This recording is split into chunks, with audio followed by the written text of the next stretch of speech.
Bonsoir, messieurs et dames. Merci de nous rejoindre à ce JDS, au journal du dimanche au soir, qui aujourd'hui sera marqué par ces sujets. Projet de loi organique portant création, attribution, composition, organisation et fonctionnement du Conseil supérieur de la communication. La question fâche notamment au niveau des organisations professionnelles des médias OPM. On en parle dans un premier plateau où nous nous intéressons aussi aux changements au sein des FDS cette semaine avant d'aller au Mali pour l'offensive des FAMA sur Kidal.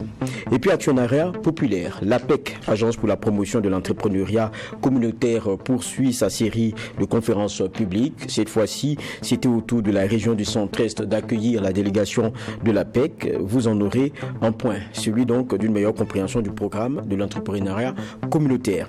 Et enfin sport, 6e journée du championnat national de Ligue 1. Cela a permis de voir l'opposition Sonabel-Cosaf, 1-0 pour Cosaf qui remporte sa toute première victoire. Vous aurez aussi le point ASFA-USFA et le tout analysé par Claude Romba, notre analyste sportif. Et préciser aussi que dans le déroulé de ce JDS, on va parler sécurité, notamment avec Almissi Ouedraogo, capitaine de police à la retraite. Ce sont donc les sujets qui vont marquer ce JDS, le journal du dimanche au soir, qui débute par la première des rubriques, celle politique.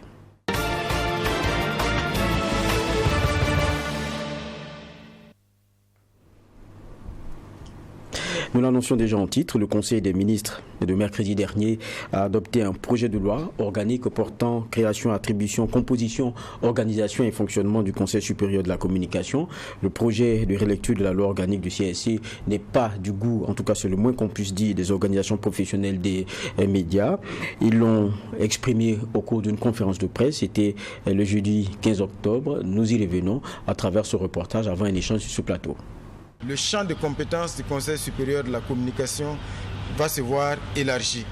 C'est une adoption de l'avant-projet de loi portant attribution, composition, organisation du Conseil supérieur de la communication, adopté en Conseil des ministres de ce 4 octobre qui passe mal, voire très mal au sein des organisations professionnelles des médias. Gezouman Sanogo et ses camarades estiment qu'à travers cette relecture de la loi organique du Conseil supérieur de la communication, c'est un recul et même une négation totale du régime de la liberté de presse au Burkina Faso.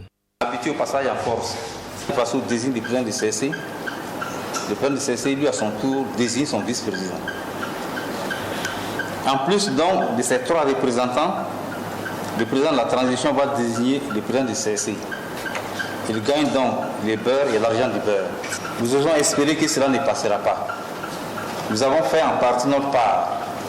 Nous avons été à l'atelier du ministère de la Communication pour dénoncer ces dispositions anti-liberté. Nous avons été au Côté-Val pour les dénoncer. Dans les nouvelles dispositions adoptées en Conseil des ministres, on peut retenir entre autres que le président du Conseil supérieur de la communication est nommé par le chef de l'État. Le président du CSC peut même engager des sanctions à titre conservatoire contre un journaliste en cas de manquement. Pour les organisations professionnelles des médias, ces nouvelles réformes du Conseil supérieur de la communication engagées par la transition montrent une volonté du gouvernement de vouloir se substituer au régulateur des médias et donc mettre le Conseil supérieur de la communication sous son autorité.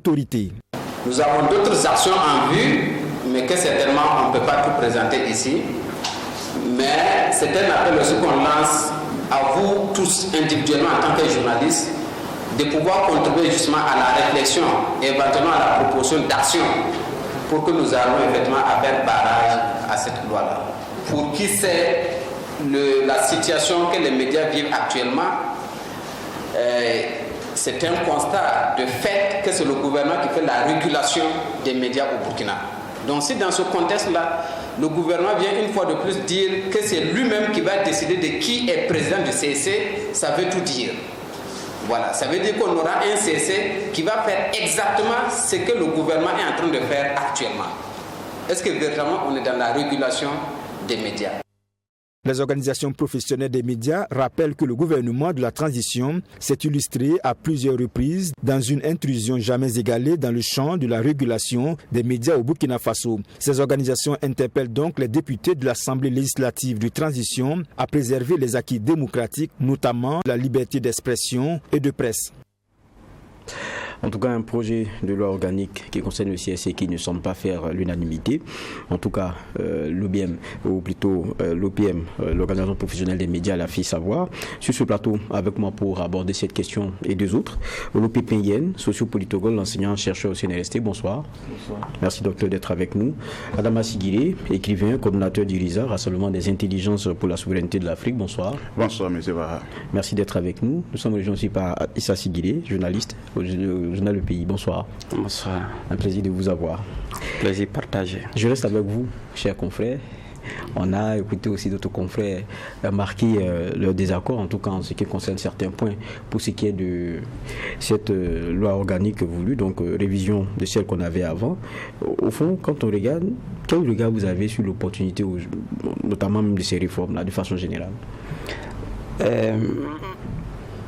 De mon point de vue, les institutions naissent, elles évoluent. Et ça, c'est un recul parce que cette formule-là avait déjà été expérimentée. Et depuis 2013, on a vu des limites et on est passé à une autre étape, à savoir que le président du CSC devrait être élu par ses pairs. Ça, c'était une avancée. Parce que, quoi qu'on dise, le Burkina Faso était l'un des pays exemplaires en matière de liberté d'expression dans la sous-région et même en Afrique de façon générale. Avec ce qui vient de se passer, parce qu'il y a eu des précédents entre les médias, le gouvernement et le CSC, parce qu'en réalité, ce n'est pas le CSC qui pose tant de problèmes, mais en réalité, c'est le gouvernement.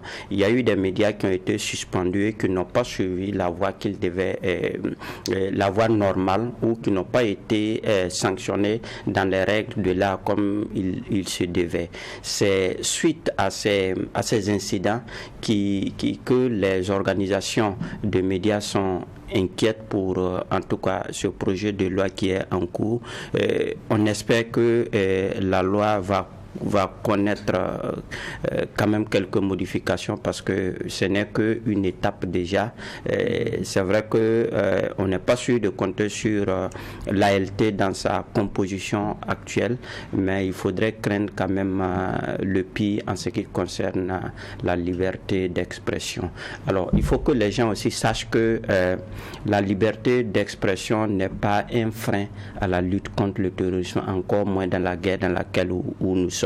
Parce que quoi qu'on dise, les dérives, ce n'est pas forcément au niveau des médias qu'on les constate. Et malheureusement, beaucoup de Burkinabés confondent aujourd'hui entre journalistes professionnels et ceux qui font des déclarations sur les réseaux sociaux. Ça, c'est vraiment une différence que les gens doivent faire parce que c'est vrai qu'il y a parfois des brebis galeuses, mais en termes de fautes professionnelles, on n'a pas beaucoup dans nos médias. Parce que nous avons eu la chance de n'avoir pas eu des médias comme dans d'autres pays où tel média est classé derrière tel parti. Ce média est un média de l'opposition ou encore de la majorité ou du camp présidentiel. Nous avons quand même une presse plus ou moins responsable qui n'est pas dans ces considérations-là. D'accord. C'est aussi l'avis que je vais recueillir, celui notamment parce qu'on a deux Sigiré sur le plateau, mais celui d'Adama Amadé.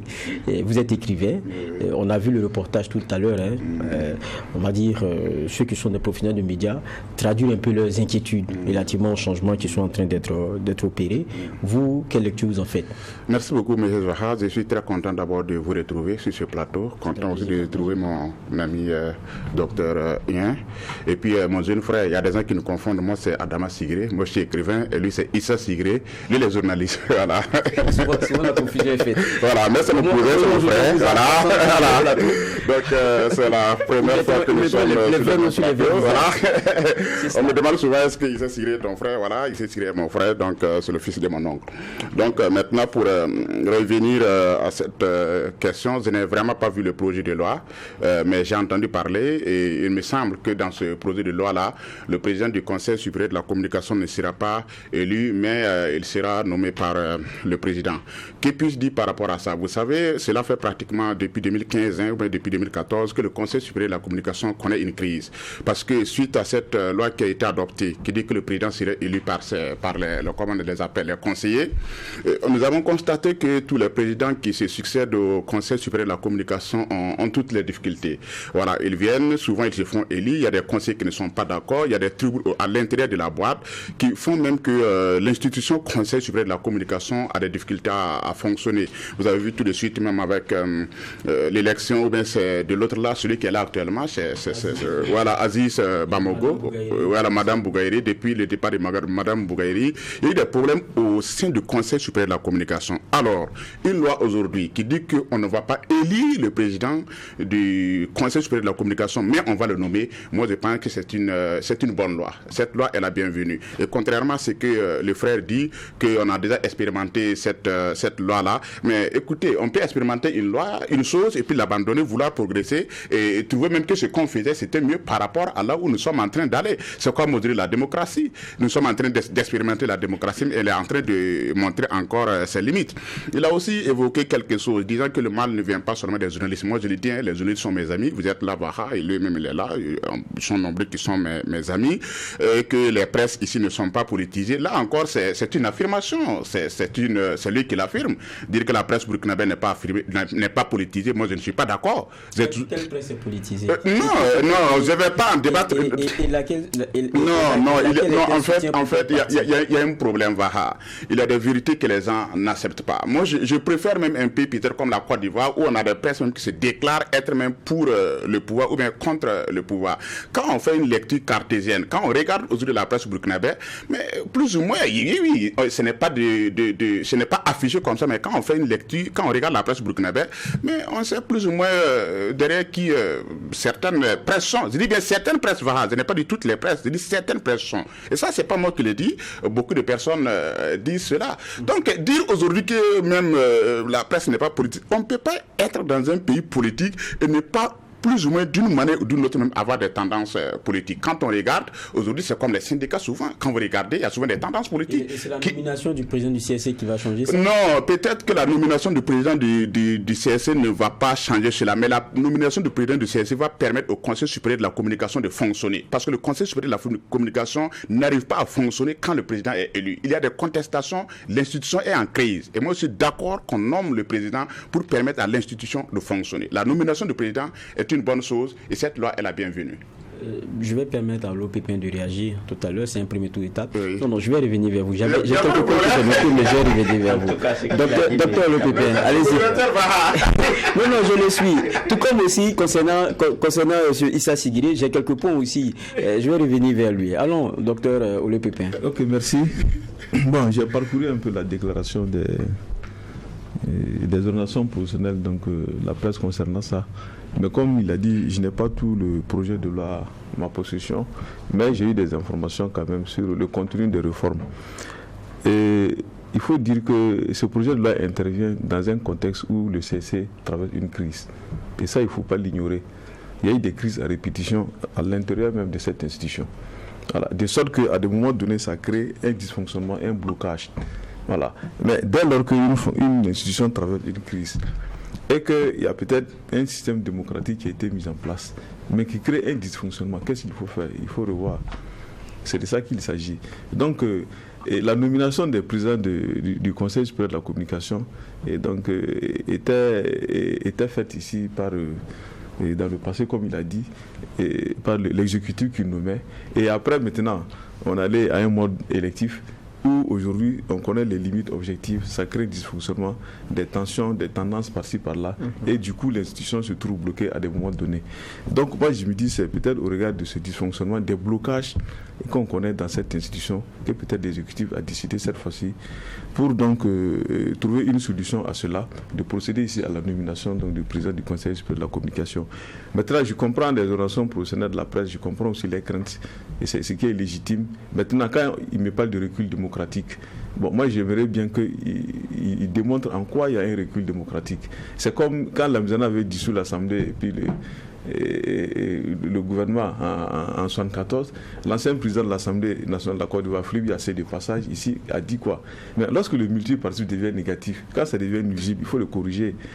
Mais si maintenant le mode électif crée un dysfonctionnement, il faut trouver une autre formule. Oui, mais justement, parlant de ce mode électif-là, quand on prend le cas le plus récent, Mme Bougaïri et Aziz Bambogo, en tout cas, quand vous regardez, la plupart du temps, les éléments, on va dire, d'incohérence là, viennent plutôt d'une immixtion. Alors, disons-nous aussi la vérité. C'est l'envie d'imposer quelqu'un qui pose toujours le problème.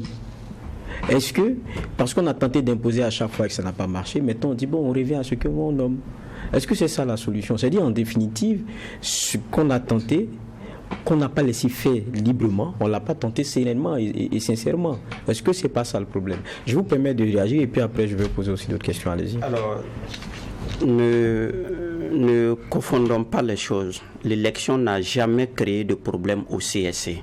C'est toujours la volonté du politique d'imposer un candidat qui a occasionné des problèmes. Rappelez-vous, à l'élection de Mathias Tankwano au CSC, d'abord, il y a eu plusieurs rencontres qui n'ont pas pu aboutir parce que ce n'était pas forcément celui-là que les organisations ou encore les conseillers voulaient comme président.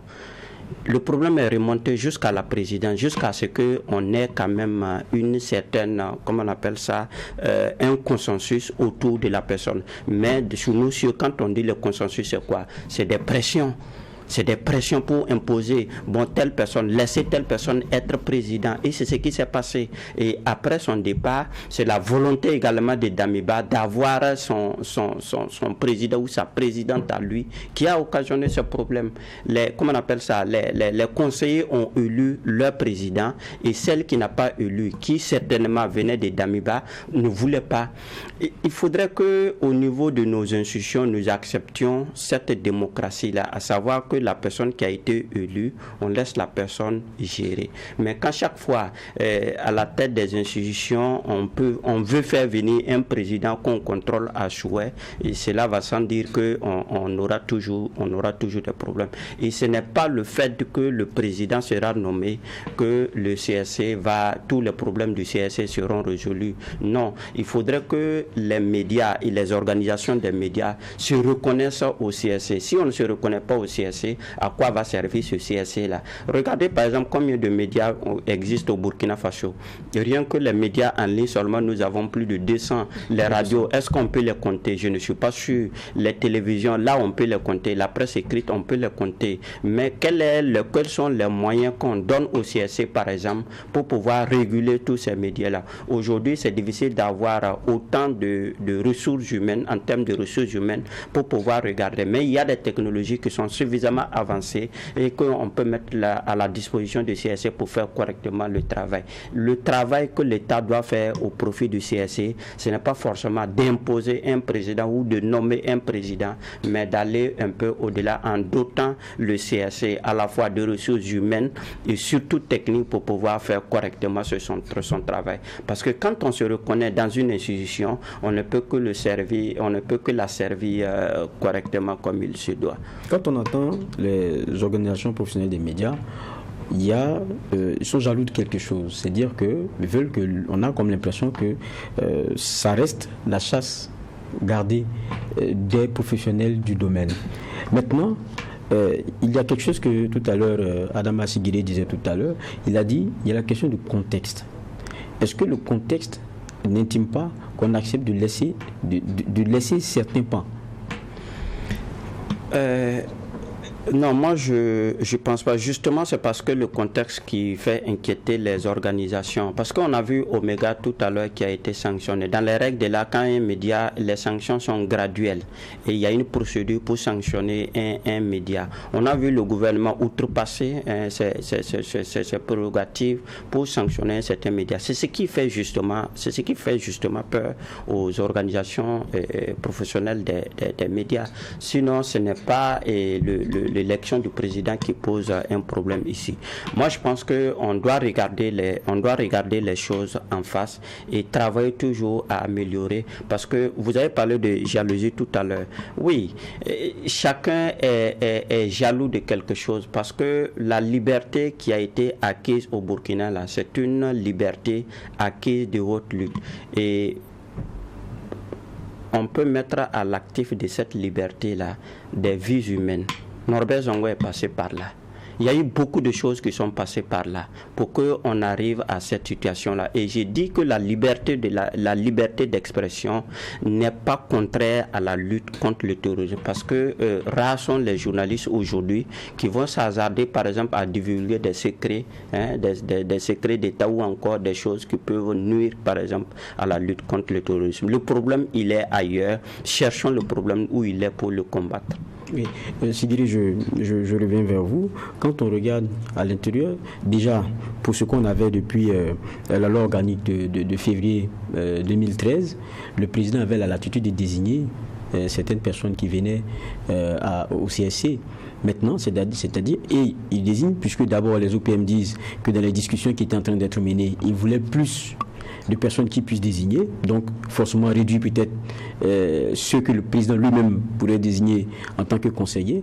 Mais cette fois-ci, quand tu regardes ce qui passe là, un peu au forceps, d'abord, on ne va pas de cette réduction au niveau du chef de l'État. Il désigne un président qui vient et il a l'attitude de désigner parmi ceux qui sont aussi conseillers comme lui, un adjoint. Est-ce que ce n'est pas un peu trop ? C'est comme je vous ai dit, je ne maîtrise pas les textes sur le CSC. Fondamentalement, je ne sais pas ce qui est dans les textes. Tout ce que je fais comme constat, c'est que les institutions républicaines doivent avancer. Les institutions républicaines aussi doivent être contextuelles. Il parle de la liberté d'expression. La liberté d'expression, elle-même, elle est contextuelle. Il n'y a pas de liberté absolue dans un pays. Cette liberté n'existe pas. Moi, je pense qu'il faudrait que les gens apprennent de plus en plus à assumer aussi les responsabilités dans des contextes différents. Aujourd'hui, tout le monde sait que le CSC connaît des crises. Le CSC, quand un président est élu, il a toutes les difficultés pour gérer l'institution. La nomination va permettre d'avoir un président au CSC qui va quand même... Oui, mais on connaît les crises, on ne va pas la nomination ne va pas finir. La nomination ne va pas finir tous les problèmes. La nomination ne va pas finir tous les problèmes. Et c'est le président qui sera nommé.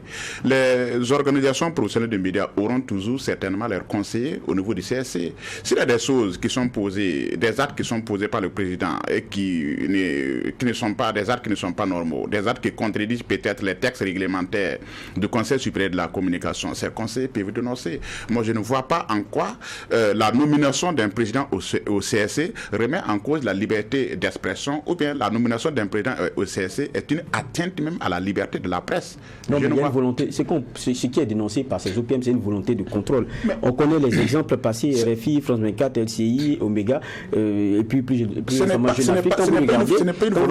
Quand vous regardez dans le process, cela incombe d'abord au CSC, même si on devrait avoir des sanctions qui devaient venir de façon graduelle, c'était d'abord au CSI. On a eu comme l'impression, je ne dirais pas un bras de fer, mais le CSI n'est pas allé dans la ligne du gouvernement qui s'est assumé à chaque fois. Oui, est-ce que c'est pas ça qu'on veut casser, contrôler en même temps l'appareil? Peut-être c'est ça la crainte de ces... Oui, c'est peut-être parce que si peut-être même des actes sont posés et que le président peut-être du CSC ne s'assume pas, c'est peut-être même parce qu'il a été élu et qu'il y a même des contradictions au sein du CSC. Si peut-être le président était élu, moi je pense qu'il allait même s'assumer, puisque quand il est élu, il a plus ce qu'on appelle une marge de manœuvre pour réagir par rapport à un président qui a été...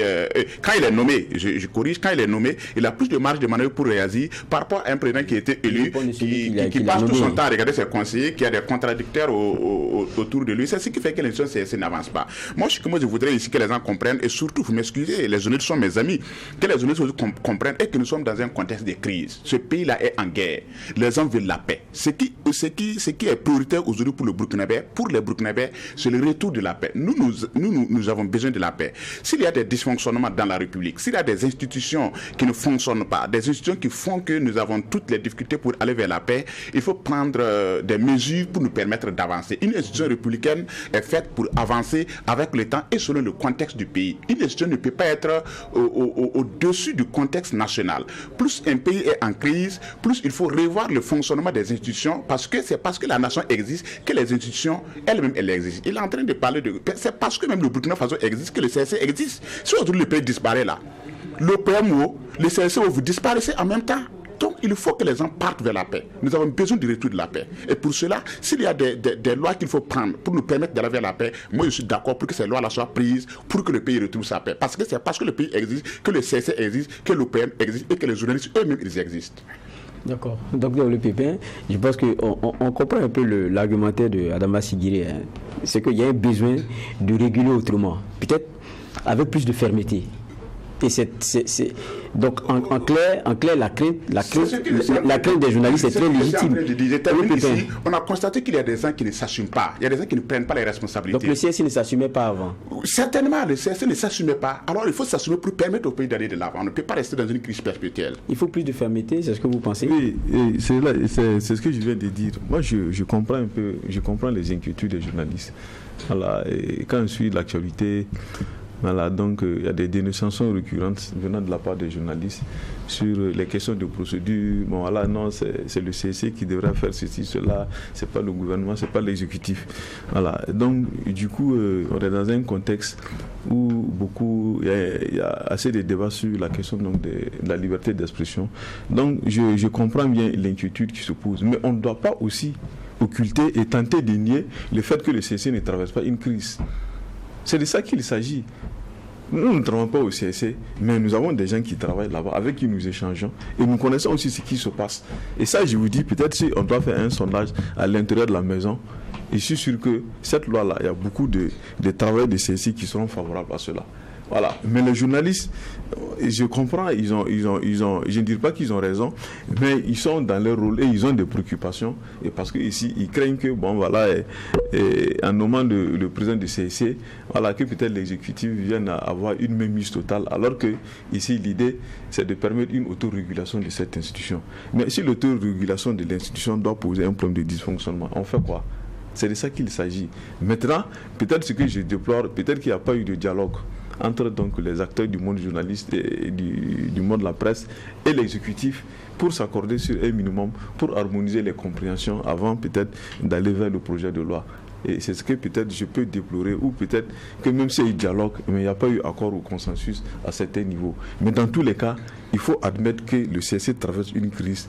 Et dans une situation de crise, il faut trouver des solutions à la crise. D'accord. Pour réitérer ce que vous dites, l'OPM disait, lors de l'atelier du ministère de la Communication, les OPM demandaient 5 places de conseillers pour les journalistes, ce qui devait amener à réduire le nombre de conseillers affectés par la présidence du FASO. Il y a des associations qui ont demandé que le CSC mette dans ses attributions l'éducation aux médias. Même là, ils n'ont pas tenu compte. Et c'est ce que déplore donc le Centre national de presse Norbert Zongo. Comme s'il y a eu un genre de passage en force au regard de la lecture de ce qui est proposé. Parlant de ce qui est proposé, article 59, moi je vais revenir vers vous parce que ça s'applique à nous, hein, si ça passe. C'est ça la réalité. Les agents du Conseil supérieur de la communication et les experts mandatés par lui pour les besoins de l'enquête peuvent accéder aux locaux, terrains ou moyens de transport à usage professionnel utilisés par les entreprises du secteur de la communication, demander la mise à leur disposition de tout documents professionnels nécessaires et en prendre copie, recueillir sur entretien les renseignements et justifications nécessaires, effectuer toute opération appropriée sur les équipements des éditeurs et des distributeurs de services de communication audiovisuelle. Ils ne peuvent accéder aux locaux visés entre 6h et 21h, des éléments de précision qui sont donnés. Ça veut dire que, bon, là maintenant on peut débarquer et puis ça peut s'éteindre si ça passe. Bon, sur ce point, Je pense que les médias aussi gagneraient à avoir une certaine transparence dans la façon de faire. Le problème, c'est un problème de confiance en réalité. Si dès la base, on n'est pas d'accord, le gouvernement commence déjà à outrepasser le petit dialogue qu'il y a eu à travers la télé et passe à la vitesse supérieure, que c'est pour qu'on ne va pas en abuser. C'est l'abus qui peut poser problème. Sinon, le contrôle inopiné, en principe, chacun devrait être transparent dans tout ce qu'il fait. C'est là la question. Par contre, si le gouvernement pourrait s'engouffrer dans ces situations-là pour un peu abuser. Sinon, s'il n'y a pas d'abus, si tout est bien encadré, je pense que chacun devrait, à savoir les médias, parce que ça y va aussi de notre crédibilité. Quand on est transparent dans tout ce qu'on fait, qu'on peut vérifier ce qu'on fait à tout moment, je pense que les choses peuvent aller de l'avant. Ça y va de notre crédibilité, ça y va de notre respect. Et puis il y a un autre élément, parce que c'est pas que les journalistes qui sont concernés, quoi qu'on dise, il y a aussi l'élargissement plutôt du champ de compétences du CSI. On dit le CSI a vocation à réguler également les réseaux sociaux. Il était temps, c'était quelque chose qui était attendu. Oui, il était temps. Et c'est une très bonne mesure qui est prise ici. Et moi, j'attends vraiment son application. Depuis le régime du Roch Marc Christian Kaboré, moi, j'avais dit qu'il faut réguler les réseaux sociaux. Les réseaux sociaux ne sauraient être un espace de non-droit où chacun vient insulter chacun comme il veut. Chacun vient avec de faux profils pour mentir, pour dénigrer. Non. Moi, j'ai horreur de l'anarchie. J'ai horreur de l'anarchie. Dans un pays, il faut mettre de l'ordre, pas des lois. Il faut réguler. Partout où des humains veulent vivre ensemble dans une société, la société même, c'est la loi. Sans la loi, sans la régulation, la société n'existe pas. Celui qui veut vivre, faire comme il veut, doit arriver à vivre en brousse. À partir du moment où vous acceptez de vivre dans une société, il y a des lois auxquelles vous devrez vous conformer. Donc, cette disposition qui permet au CSE de contrôler et de réguler les réseaux sociaux, c'est une très bonne initiative. Il y a des gens aujourd'hui qui ont des pages de 10 000, 15 000, 20 000. Moi, ma page est après de plus de 100 000 abonnés. Mais 100 000 abonnés aujourd'hui, si je publie une fausse information sur ma page, vous voyez jusqu'où ça peut partir. Si aujourd'hui je décide, à travers ma page de 100 000 abonnés, de faire du mal, je peux faire du mal d'une manière ou d'une autre au Burkina Faso. Un problème de fausses informations. Donc il faudrait que les gens soient responsables. Tout ce bruit autour de ces lois-là, c'est parce que les Burkinabés croient qu'on peut vivre dans une nation et faire tout ce qu'on veut. Ce n'est pas possible. On nous flatte. Voilà. La France, même en France, ce n'est pas comme ça. Aux États-Unis, ce n'est pas comme ça. Les pays occidentaux sont les pays les plus ordonnés au monde. Vous êtes aux États-Unis, même votre carte, même pour acheter quelque chose, c'est traçable. La traçabilité. Tout ce que vous faites est surveillé par l'État. En France, c'est comme ça. En Suisse, c'est comme ça. Pourquoi les gens exigent une liberté absolue au Burkina Faso? Il faut suivre les gens. Il faut avoir des lois pour tracer les gens, pour savoir ce que chacun fait. Si on est propre, comme le cousin et mon frère a dit, M. Sigré a dit, il faut que je l'appelle ici comme ça, voilà. Comme M. Sigré a dit, si vous êtes honnête et sincère envers vous-même, vous n'avez pas de difficultés envers ça. Si un média est conforme, il y a des médias ici à Free TV. Monsieur, vous créez quoi? Mais vous êtes professionnel, vous êtes admirable, on vient, on est tous contents, docteur est là, on ne vous reproche rien. Ce sont les médias qui se reprochent quelque chose, qui s'excitent même face même à ces lois-là. Sur ces médias ne se reprochent rien, mais faites du professionnalisme. Moi, j'ai beaucoup de journalistes au Burkina que moi j'admire. Je peux citer Aubin Guébré. Il y a des gens beaucoup sont professionnels. On n'a rien à reprocher à ces journalistes-là. Mais il y a des hommes de médias qui sont journalistes pendant la journée et politiciens la nuit. Et quand on dit, ils se fâchent. Mais écoutez, on est à Ouattara, c'est petit là. On se connaît. Que chacun assume sa responsabilité et le pays va bien marcher. Si les gens assument les responsabilités, on n'a pas de problème avec ça. La raison, elle seule, moi je suis philosophe, la raison, elle seule suffit pour que quelqu'un puisse même régler sa vie sans qu'il n'y ait des lois autour pour te contraindre à faire quoi que ce soit. Et docteur Le Pépin, il était temps aussi, quand on regarde la question de la régulation des réseaux sociaux, les traiter au même pied d'égalité que les médias à partir de 5000 followers. Oui, et là il faut dire quand même que ce domaine-là des réseaux sociaux, quand même, il faut dire qu'il y a un tohu-bohu total, ça il faut le dire. Voilà, où c'est devenu un déversoir, voilà, où il y a des communications très malsaines, ça il faut le dire. Et ici, chacun vient, il déverse tout ce qu'il veut, et à travers les réseaux sociaux, des mensonges, voilà, des fakes, des manipulations, des procédés manipulés, de la manipulation psychologique, toutes sortes vraiment de manœuvres possibles et qui font qu'aujourd'hui, le domaine des réseaux sociaux est un domaine suffisamment pollué. Voilà. Et donc à ce niveau, je pense qu'il faut assainir surtout au niveau de la communication. Alors, il faut amener les citoyens à avoir ici des communications responsables. C'est de ça qu'il s'agit. Parce que la question de la communication est un domaine très sensible dans une société, surtout dans une société en crise, une société en contexte de guerre, voilà, où il y a de la belligérance de part et d'autre. Donc nous devons faire très attention à ce que nous disons à la communication. Voilà. Donc prendre donc des mesures restrictives ou du moins des mesures pour contrôler donc, la communication qui se fait, à mon sens, je trouve qu'il n'y a pas de problème. Tant que ça peut servir l'intérêt général et assainir le milieu, on ne peut pas être contre. Et maintenant, là où peut-être j'ai des choses à dire, où j'ai des inquiétudes, je ne sais pas comment on peut transposer ici les textes qui régissent ici un domaine professionnel tel que le journalisme et comment on appelle là, les journalistes de presse, les journalistes audiovisuels autres là. Comment on peut transposer ça dans un domaine virtuel tel que les réseaux sociaux autres? C'est là où je me pose la question.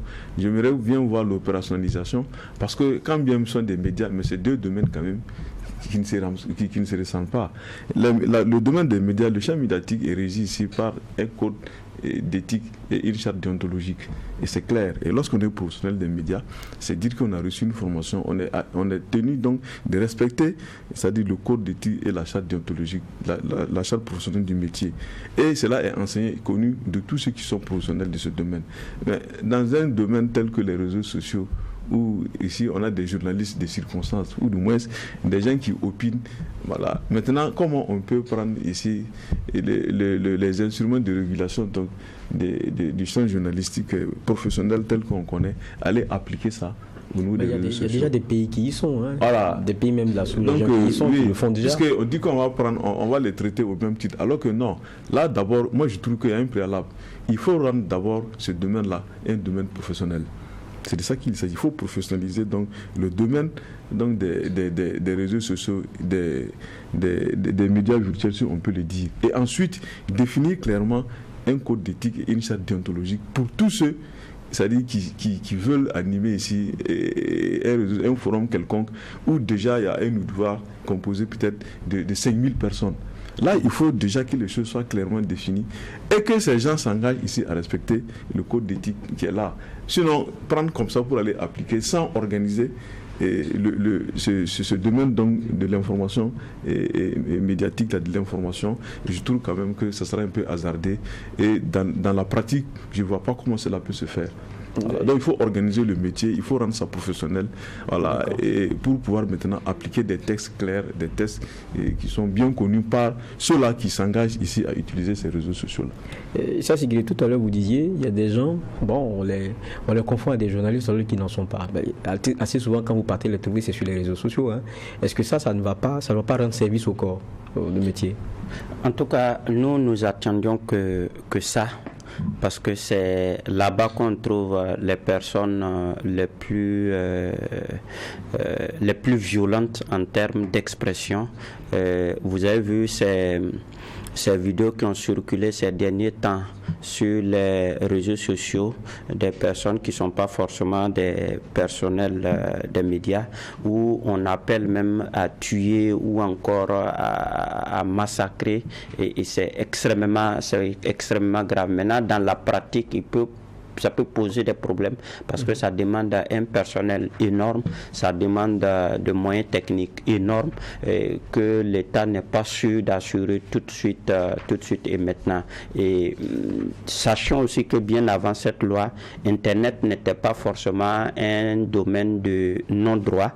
Il y a plusieurs personnes qui sont toujours interpellées, qui sont toujours auditionnées et qui sont souvent même interpellées par la police, notamment il y a une brigade même spéciale pour un peu traquer ceux qui disent n'importe quoi ou qui font encore n'importe quoi, parce que en plus de la violence verbale ou encore la promotion d'un certain nombre de choses, il y a d'autres même qui passent par le net pour anarquer d'autres personnes. Toutes ces personnes-là sont traquées déjà. Il y a un travail formidable qui est fait au niveau des FDS, et c'est l'occasion de les féliciter, de les saluer saluer, de les encourager, parce que c'est pas évident, c'est un monde qui évolue tellement vite.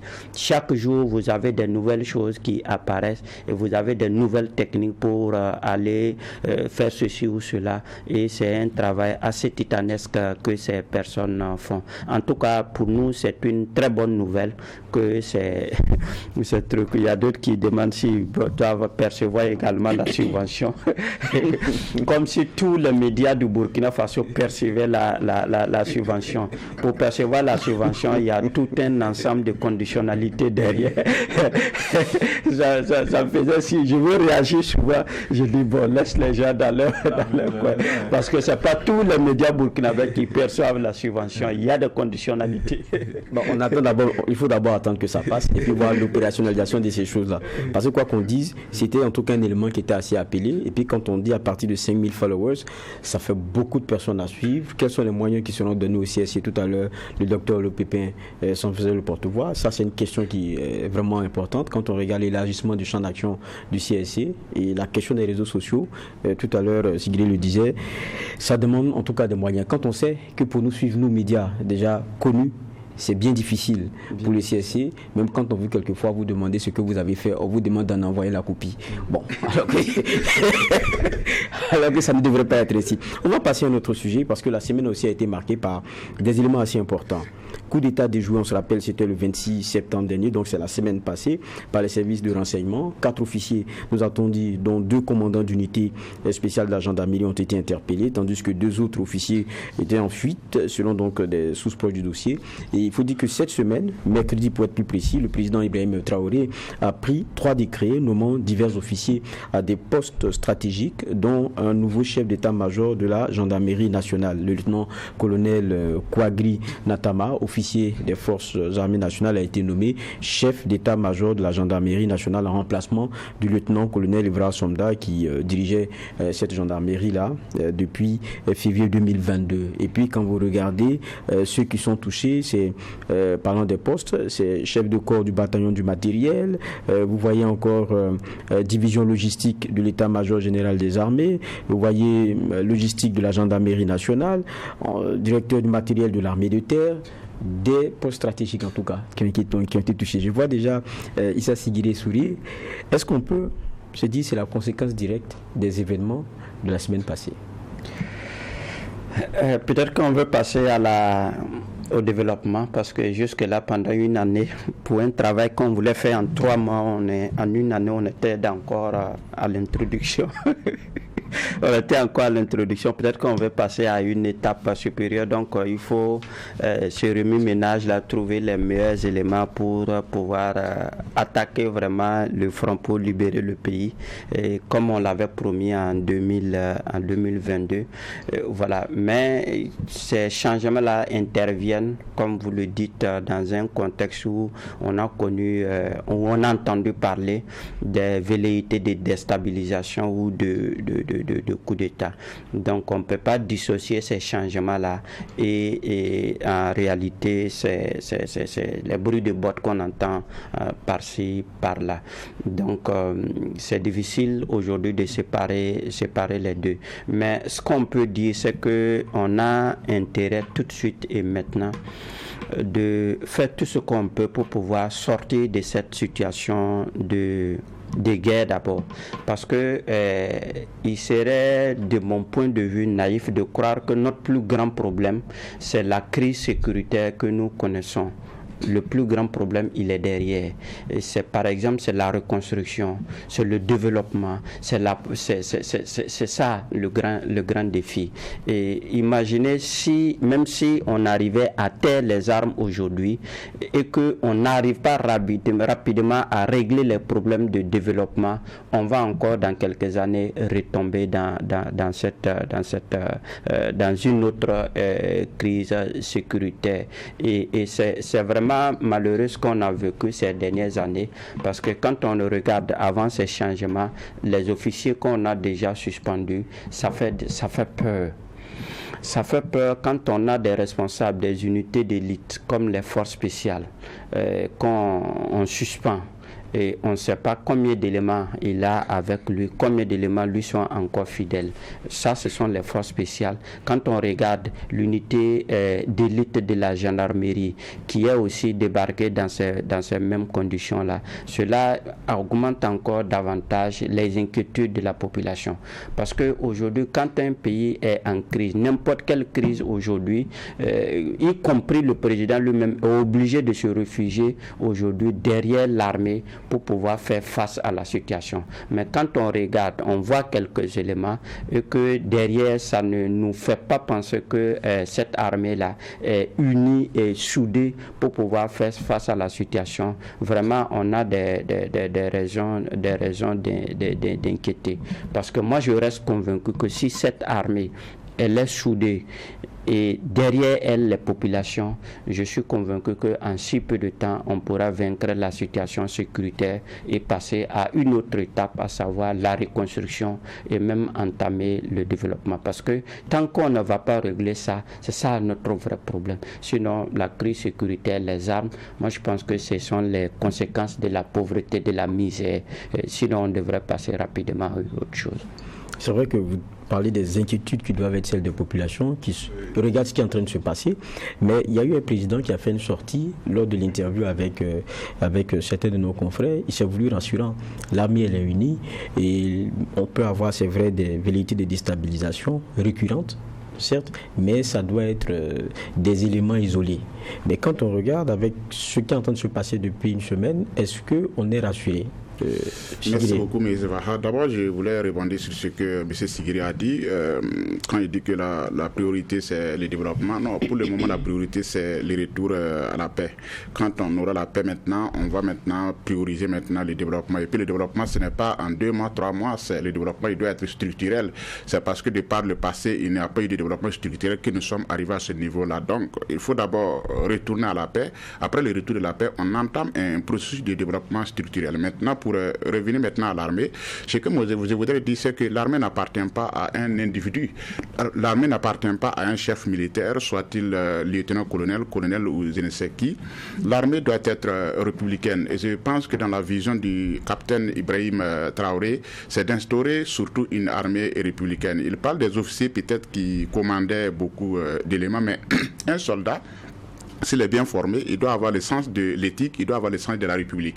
Il doit savoir que quand on a une arme, quand on a une calache, quand on détient des armes, ce n'est pas pour servir un individu, ce n'est pas pour servir un homme, c'est pour servir la nation, c'est pour servir la République. Une fois que le soldat est focus sur la République, sur la nation, il n'y a pas de soi qu'il se soumette à la volonté d'un chef supérieur, fut-il lieutenant-colonel ou colonel. Donc, ce changement au niveau de l'armée que moi j'ai constaté ces 2 jours, c'est certainement, il faut le dire, après le coup d'État manqué de la semaine passée, c'est la semaine dernière. Il faut aussi accepter cette vérité que beaucoup de personnes, et là moi je ne vois pas seulement les militaires, je vois les militaires comme les civils. Le président Ibrahim Traoré a posé un acte fondamental qui fâche de nombreuses personnes au Burkina Faso. C'est la rupture avec l'ordre ancien, la rupture avec l'impérialisme, le fait que nous ne voulons plus traiter avec la France, c'est cette politique de souveraineté, ça fâche beaucoup de personnes. Ça fâche des civils qui ne sont pas contents parce que les Burkinabés sont attachés à des intérêts égoïstes, à des intérêts individuels. Il y a des gens qui préfèrent avoir pour eux-mêmes. Il y a des gens qui bouffaient, qui mangeaient, qui buvaient gras, qui avaient pratiquement tout et qui ne peuvent pas admettre qu'on veut changer l'ordre des choses. Ces gens-là, moi j'ai dit que ces gens-là sont au niveau des civils. Parmi les civils, ces gens existent. Au niveau des officiers, des sous-officiers et même des soldats de rang. Il y a même des soldats de rang, des caporaux, pour ne même pas avoir des soldats de première classe qui trouvaient peut-être leur intérêt avec le système ancien et aujourd'hui peut-être qui auraient voulu que le système continue. Le capitaine Ibrahim Traoré, il a refusé. Il a eu des tentatives de coup d'État. Peut-être qu'il en aura encore. Ce sont des certitudes. Dans ces tentatives de coup d'État, des militaires sont impliqués tout comme des civils sont impliqués. Avant qu'il n'y ait cette suspension des officiers, il y a eu des civils ici parce qu'ils bouffaient avec des anciens, des politiciens, et qui ne bouffent plus. Donc, c'est pas que au sein de l'armée, il y a des problèmes en tant que tel. Il y a des problèmes, il y a des problèmes. C'est-à-dire que c'est la vision politique entamée par le capitaine Ibrahim Traoré qui fâche beaucoup de personnes. Les gens ne sont pas contents et les gens se battent pour un retour en arrière. Les gens se battent pour déstabiliser le pays. Alors la vision du président, c'est de dire que nous sommes au service de la nation et uniquement au service de la nation. Ceux qui veulent les ramener à contre-courant, qu'ils soient des civils, qu'ils soient des militaires, il est tout à fait normal qu'on les mette à côté pour pouvoir continuer. On ne peut pas se soumettre aujourd'hui aux désidératas d'un individu, ou bien d'un groupe, ou bien de quelques personnes. C'est la nation, elle seule, qui doit compter. Moi, je ne vois pas de grands problèmes au niveau de l'armée. Aujourd'hui, moi, je félicite les officiers, je félicite les sous-officiers. La gendarmerie est un corps professionnel que moi, j'admire beaucoup. Moi, j'ai beaucoup d'amis qui sont gendarmes. Si on dit un corps professionnel au Burkina Faso, c'est la gendarmerie qui a toujours fait un très bon travail. Tout comme aussi la police, tout comme l'armée de terre, tout comme l'armée de l'air. Mais cela ne veut pas dire que tous les gendarmes sont blancs comme neige. Moi, je ne peux pas, sur votre plateau, défendre tous les gendarmes. Mais je peux défendre l'institution républicaine, gendarmerie, que j'admire beaucoup, que je félicite, qui a toujours fait preuve de patriotisme, qui a toujours été une institution républicaine. Maintenant, s'il se trouve qu'il y a des gens au niveau de la gendarmerie, tout comme au niveau de l'armée de terre, tout comme au niveau de la police ou de l'armée de l'air, qui ne sont pas contents de la démarche entamée, de la démarche triomphale entamée pour libérer le Burkina Faso des ordres terroristes, mais pour se rendre le pays souverain, certainement que ces gens vont essayer de compléter et qu'il faut d'une manière ou d'une autre les enlever pour mettre d'autres personnes. Bref, on a besoin aujourd'hui d'hommes et de femmes qui partagent la vision du président. Et moi, je suis parfaitement d'accord. La vision du président est une vision noble, est une vision souveraine. On a besoin d'hommes et de femmes qui partagent cette vision-là. Que vous soyez gendarme, militaire, soldat ou caporal, je ne sais quoi, si vous ne partagez pas la vision du capitaine Ibrahim Traoré, qui consiste à un retour à la paix et à rendre le Burkina Faso souverain, politiquement et économiquement, c'est tout à fait normal qu'on vous met à côté et qu'on cherche des gens qui partagent cette vision-là pour continuer, parce que je suis convaincu, ce n'est pas, c'est pas du grotesque. Donc c'est une guerre idéologique à l'intérieur ou quoi? C'est oui, plus ou moins une guerre idéologique. En tout cas, la voie sur laquelle nous sommes aujourd'hui, c'est une voie assez idéologique, parce que nous avons opté de rompre avec l'ordre ancien et des gens ne sont pas d'accord. S'il y a des gens qui ne sont pas d'accord, c'est tout à fait normal qu'au sein de l'armée, qu'il y ait des réaménagements pour avoir des gens qui partagent cette vision-là pour continuer, parce que comme je dis, nous devons avancer. Malgré le contexte, malgré toutes les difficultés, il faut que le Burkina Faso avance, il faut que le pays retourne vers la paix et il faut qu'on entame un processus intégral de développement pour notre cher Burkina Faso. Des Burkinabés ne partagent pas cette vision alors qu'ils se mettent à côté, ou bien qu'on les force d'une manière ou d'une autre à se mettre à côté pour permettre à ce pays-là de continuer. D'accord. Olo Pépin, votre regard aussi sur ces derniers changements après des velléités de déstabilisation à répétition, alors que le président faisait état de cette unité au sein du corps? Bon, les changements intervenus, moi je trouve que c'est dans l'ordre normal des choses et ce n'est pas un événement. D'accord. Voilà, dans la mesure où, donc, depuis l'avènement du MPRCR 2 et même depuis le MPRCR 1, donc on a constaté, on l'a dit même à plusieurs reprises ici, et il y a quand même des réformes qui sont opérées donc, au sein de l'armée. Voilà, la réorganisation de l'armée a fait que ça entraînait aussi un changement de personnel à certains niveaux, au niveau donc de certains points de commandement. Donc depuis un certain temps, on voit chaque fois des nominations qui se font au sein de l'armée. Comme au niveau donc, de la population civile, où ici à chaque conseil des ministres, il y a toujours des nominations et des fonctionnaires et dans les différents ministères. Mais seulement ces nominations ne sont pas suivies de commentaires ou de justifications. Voilà, donc on vient, on dit telle personne est nommée à tel poste, point. Il n'y a pas de commentaire, il n'y a pas de justification. Donc c'est ce qu'on constate aujourd'hui, même dans l'armée, il y a toujours eu des nominations sans commentaire, sans justification. Voilà, on prend acte, on sait que telle personne a été nommée à tel poste. Maintenant, peut-être la particularité de ces nominations, c'est intervenir dans un contexte que vous évoquez ici. Voilà, un contexte où récemment il a été question donc des tentatives de déstabilisation. Il y a les postes aussi qui interpellent quand même. Oui, des tentatives de déstabilisation. Et jusqu'à ce jour, je pense qu'il y a des officiers qui ont été mis en cause et mis à la disposition de la justice militaire. Voilà, et c'est ce qu'on nous a fait entendre ici. Voilà, donc, du coup, on ne peut émettre que des hypothèses. Voilà, peut-être qu'on peut tenter de dire que ça a un lien avec ce qui s'est passé. Mais cela voudrait dire ici que s'il y a des officiers qui sont mis aux arrêts et qui sont mis à la disposition de la justice militaire, ce qui voudrait dire qu'il y a un malaise quelque part, il y a un mécontentement quelque part. Et ce que le président nous a dit, c'est qu'il s'agit donc des individus au sein donc des forces de défense et de sécurité, voilà, et qui sont manipulés, c'est ce qui est ressorti. Donc ce n'est pas l'institution en tant que telle qui est remise en cause, ou du moins, et ça dit qui est indexée ou qui traverse une crise, mais ce sont des individus mécontents au sein de cette institution. Voilà. Donc, c'est vrai qu'Adama Sigiri, tout à l'heure, il disait la gendarmerie de façon générale, on ne peut pas jeter l'opprobre là-dessus. Mais aujourd'hui, quand on regarde, ça met un peu mal à l'aise. Oui, mais c'est ce que, j'ai dit bien, cela veut dire qu'il y a des mécontents. Ça, au moins, c'est clair. Voilà, il y a des mécontents. Et on nous fait savoir que ce sont des individus, ce n'est pas l'institution en tant que telle. Voilà. Donc, ce qui voudrait dire que, pour moi, les nominations qui viennent d'intervenir, c'est peut-être trouver des gens et qui vont apaiser le climat. Et c'est ça ce qu'il s'agit. Aujourd'hui, il ne s'agit pas d'amener des gens pour jeter lui le feu, mais c'est d'amener des gens pour trouver une solution, pour apaiser le climat. Voilà. Pour vraiment rétablir donc ici, c'est pas la quiétude, voilà, au sein de ces institutions-là, afin donc de permettre des choses donc de se passer normalement. Moi, c'est ce que je comprends et je n'ai pas d'autres interprétations parce que ici, c'est quoi? On est obligé de faire des interprétations tant qu'il n'y a pas ici un discours justificatif qui accompagne ces nominations et autres. On ne peut que interpréter. Mais je me dis qu'on ne peut pas nommer quelqu'un pour venir jeter l'huile au feu.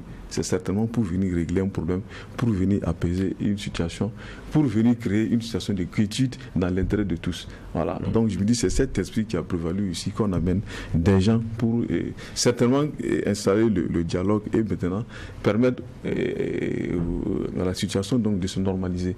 Voilà. Maintenant, au-delà même de ça, et le plan même que ça pose, on l'a déjà abordé ici, les questions de velléité, de déstabilisation, toute la difficulté aujourd'hui lorsque des militaires arrivent au pouvoir. Et c'est encore plus facile lorsque c'est l'institution militaire ici qui est mise en avant, ou du moins qui prend le pouvoir. Mais surtout dans certaines situations, ce n'est même pas propre au Burkina, aussi bien en Afrique et dans l'histoire donc des régimes militaires, on constate souvent que c'est un groupe qui prend le pouvoir au nom de l'armée. Voilà. Et dès lors qu'un groupe prend le pouvoir au nom de l'armée, et là, il faut dire qu'il y a obligatoirement des antagonismes qui se créent. Parce que là, en ce moment, il y a un jeu d'intérêt, il y a un jeu de concurrence à l'interne et ça crée des antagonismes. Donc, c'est ce qui fait que par mois, on peut être amené ici à constater que d'autres personnes antagoniques veulent aussi prendre la place aux autres. Mais si c'est l'institution militaire ici, et ça dit qui est mise donc devant les commandes, comme ce qu'on a connu après le 3 janvier 1966. Là, les choses se règlent de façon institutionnelle. Et c'est l'institution et tout le monde est soumis à une certaine discipline. Mais il se trouve que par moment, et aussi bien dans les régimes qu'on a connus, les régimes militaires, il arrive souvent que ce soit des groupes qui prennent le pouvoir au nom de l'armée. Voilà comment on peut arriver donc à trouver ici souvent des antagonismes par-ci par-là. Voilà. Donc c'est toute la difficulté que nous avons. Mais comme je l'ai toujours dit, toutes les contradictions ne sont pas mauvaises. Et j'ai toujours dit que là où il n'y a pas de contradiction, il n'y a pas de progrès. Voilà. Et seulement, il ne faudra pas que, c'est-à-dire que certaines forces nous amènent ici en arrière. Voilà. Il faudra que la contradiction nous permette donc de faire un bond, d'aller de l'avant. C'est de ça qu'il s'agit. Mais pas que ces contradictions viennent tirer les choses vers le bas. Là, en ce moment, on serait donc dans une sorte de dialectique négative, comme je l'ai toujours dit. Je parle sous le contrôle du philosophe qui est là. Voilà. Donc, voilà comment moi je peux voir la situation. Mais c'est dans le souci, donc, quand même, d'apaiser la situation. Voilà. De rétablir, donc, un climat dans l'intérêt de tous que ces nominations aient été faites. Voilà, c'est des approches qui sont différentes sur les sujets. Chacun regarde à travers son prisme et on le partage ici pour éclairer tout le monde. On a prévu aborder 3 sujets. Le dernier nous reste 5 minutes. Ça sera un tour de table très vite et on va clore pour ce premier plateau-là. Ça concerne le Mali, pays frère. On a vu la colonne des FAMA qui a décidé de partir de Gao sur Kidal. On comprend les enjeux. C'est qu'il y a la MINUSMA qui doit quitter ses camps et pour les FAMA, c'est des camps qui doivent leur être rétrocédés de façon logique. On a vu celui de Ber, ça s'est fait assez rapidement. Maintenant, il y a aussi les séparatistes qui réclament aussi ces mêmes camps-là et qui décident de faire échec à cette colonne-là. De certaines informations qu'on a, c'est que l'armée malienne elle-même elle a affirmé hier samedi avoir pris le contrôle total d'une ville étape vers Kidal, le fief de la rébellion séparatiste Touareg qui a repris donc les armes contre l'État central. Et comment vous lisez ce qui est en train de se passer, au Mali? Parce que la démarche et la marche aujourd'hui de l'armée, c'est vers ceux avec qui ils avaient pris des engagements. C'est 2015 à Alger. Aujourd'hui, quel statut ils ont? C'est des rebelles qu'on voit parce que depuis août quand même, il y a des échanges à la fois armés entre eux, ça devient très difficile. Je vais commencer par vous. C'est une aventure difficile que les FAMA ouvrent, ou pour vous, ça n'est que logique parce qu'on ne peut pas continuer d'avoir dans son pays des territoires non contrôlés et que cela se fasse au nom d'un quelconque accord qui existe depuis. Alors, je pense que la situation a assez duré au Mali depuis l'accord d'Alger en 2015. On était dans une situation de ni paix ni guerre.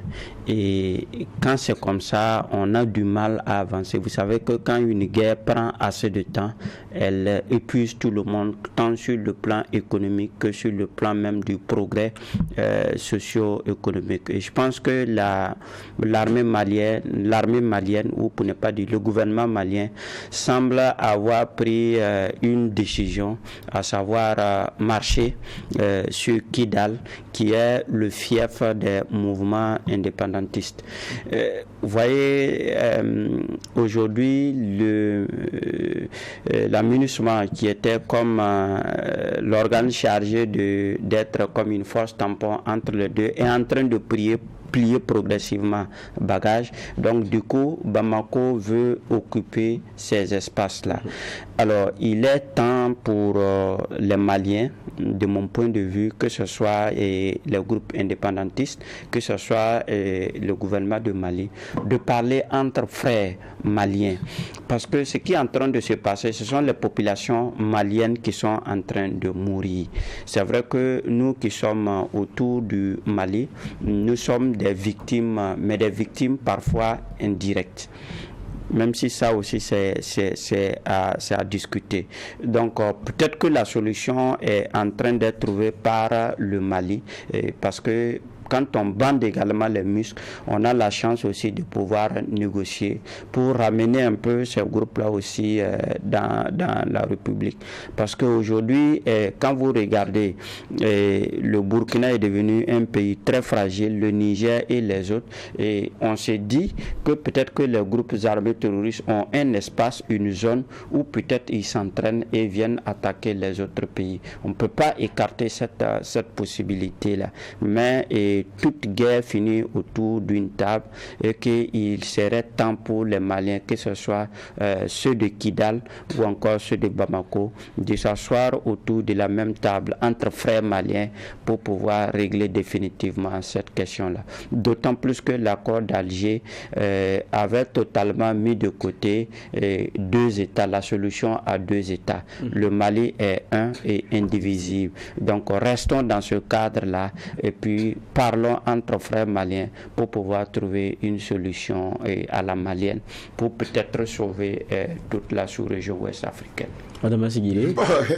Comme M. Sigiré parle de dialogue et quand il dit que toute guerre finit autour d'une table, certainement qu'il a peut-être oublié ses leçons de terminale. Sinon, la Seconde Guerre mondiale n'est pas finie autour d'une table. L'Allemagne a été complètement liquidée. Il y a eu le bombardement de Hiroshima et Nagasaki et c'est la France et ses alliés qui ont eu le pouvoir.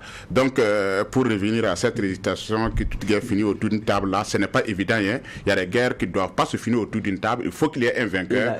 Et celle de Kidal, ça doit... Celle de Kidal aussi doit ressembler effectivement à la Seconde Guerre mondiale. Kidal, Monsieur Vaha, on en a parlé ici, quand l'avion de l'armée malienne a survolé Kidal. Si vous vous rappelez, on a parlé de ça lors d'une émission ici. Et les séparatistes, moi je les appelle les terroristes en réalité, ont protesté pour dire que pourquoi l'avion de l'armée malienne survole Kidal. Survole leur espace aérien. Moi j'ai dit ici, sur ce plateau, que si la France et MINUSMA ou bien quoi là. Si ces gens-là quittent Kidal, cette zone-là, l'armée malienne va reprendre Kidal. C'est ce qui est en train d'arriver. Kidal est resté Kidal parce qu'il y a des gens qui veulent que Kidal soit un nid de terroristes. Oui, c'est la France. Qu'est-ce qu'on fait de cette volonté séparatiste aussi qui ne date pas d'aujourd'hui? C'est depuis les années 1960. On va trouver une solution. C'est depuis les années 1960. C'est parce qu'ils sont forts, c'est ce que je suis en train de dire. C'est parce qu'ils sont forts qu'ils sont des séparatistes. Quand ils vont devenir faibles, ils n'auront pas d'autre choix que de se soumettre à la République malienne. Il n'y a qu'une seule nation au Mali, c'est la République malienne. Kidal est un nid de terroristes. Les accords qui ont été signés dont ils parlent, les séparatistes ont violé tous les accords. Ils n'ont jamais respecté. Ils ont toujours fait ce qu'ils veulent. C'est la France et la MINUSMA, la mission de l'ONU, qui a fait de telle sorte que l'armée malienne ne pouvait pas arriver à Kidal. Maintenant, ces armées-là, ces armées extérieures-là sont en train de partir. Et je vous dis ici encore, peut-être que dans 8 mois, nous allons encore faire une autre émission. Je vous dis que l'armée malienne va prendre Kidal. Moi, je l'ai dit ici et c'est ce qui est en train d'arriver. Parce que les rebelles, les séparatistes de Kidal ne sont pas plus forts que l'armée malienne. S'ils ont pu tenir pendant des années et des années, c'est parce que, comme on dit en français, l'air derrière est protégé d'une manière ou d'une autre. Il y a des gens qui sont derrière eux.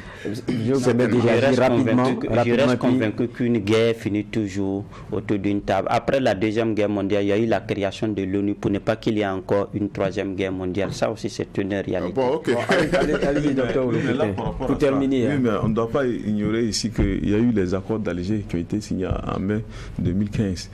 Et voilà. Donc, c'est des accords de paix. Normalement, comme il a dit, si le dialogue devrait permettre ici de résoudre le problème. Et depuis, avec ces accords-là, on aurait dû ici retourner à la paix.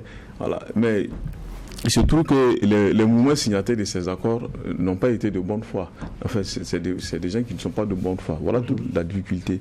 Et comme il a dit, ces mouvements sécessionnistes et séparatistes ici datent depuis de très longtemps, depuis les années 60. Et je me rappelle, c'est en 1963 déjà qu'il y a eu les premiers mouvements. Ensuite, 1990, 2006 et 2012.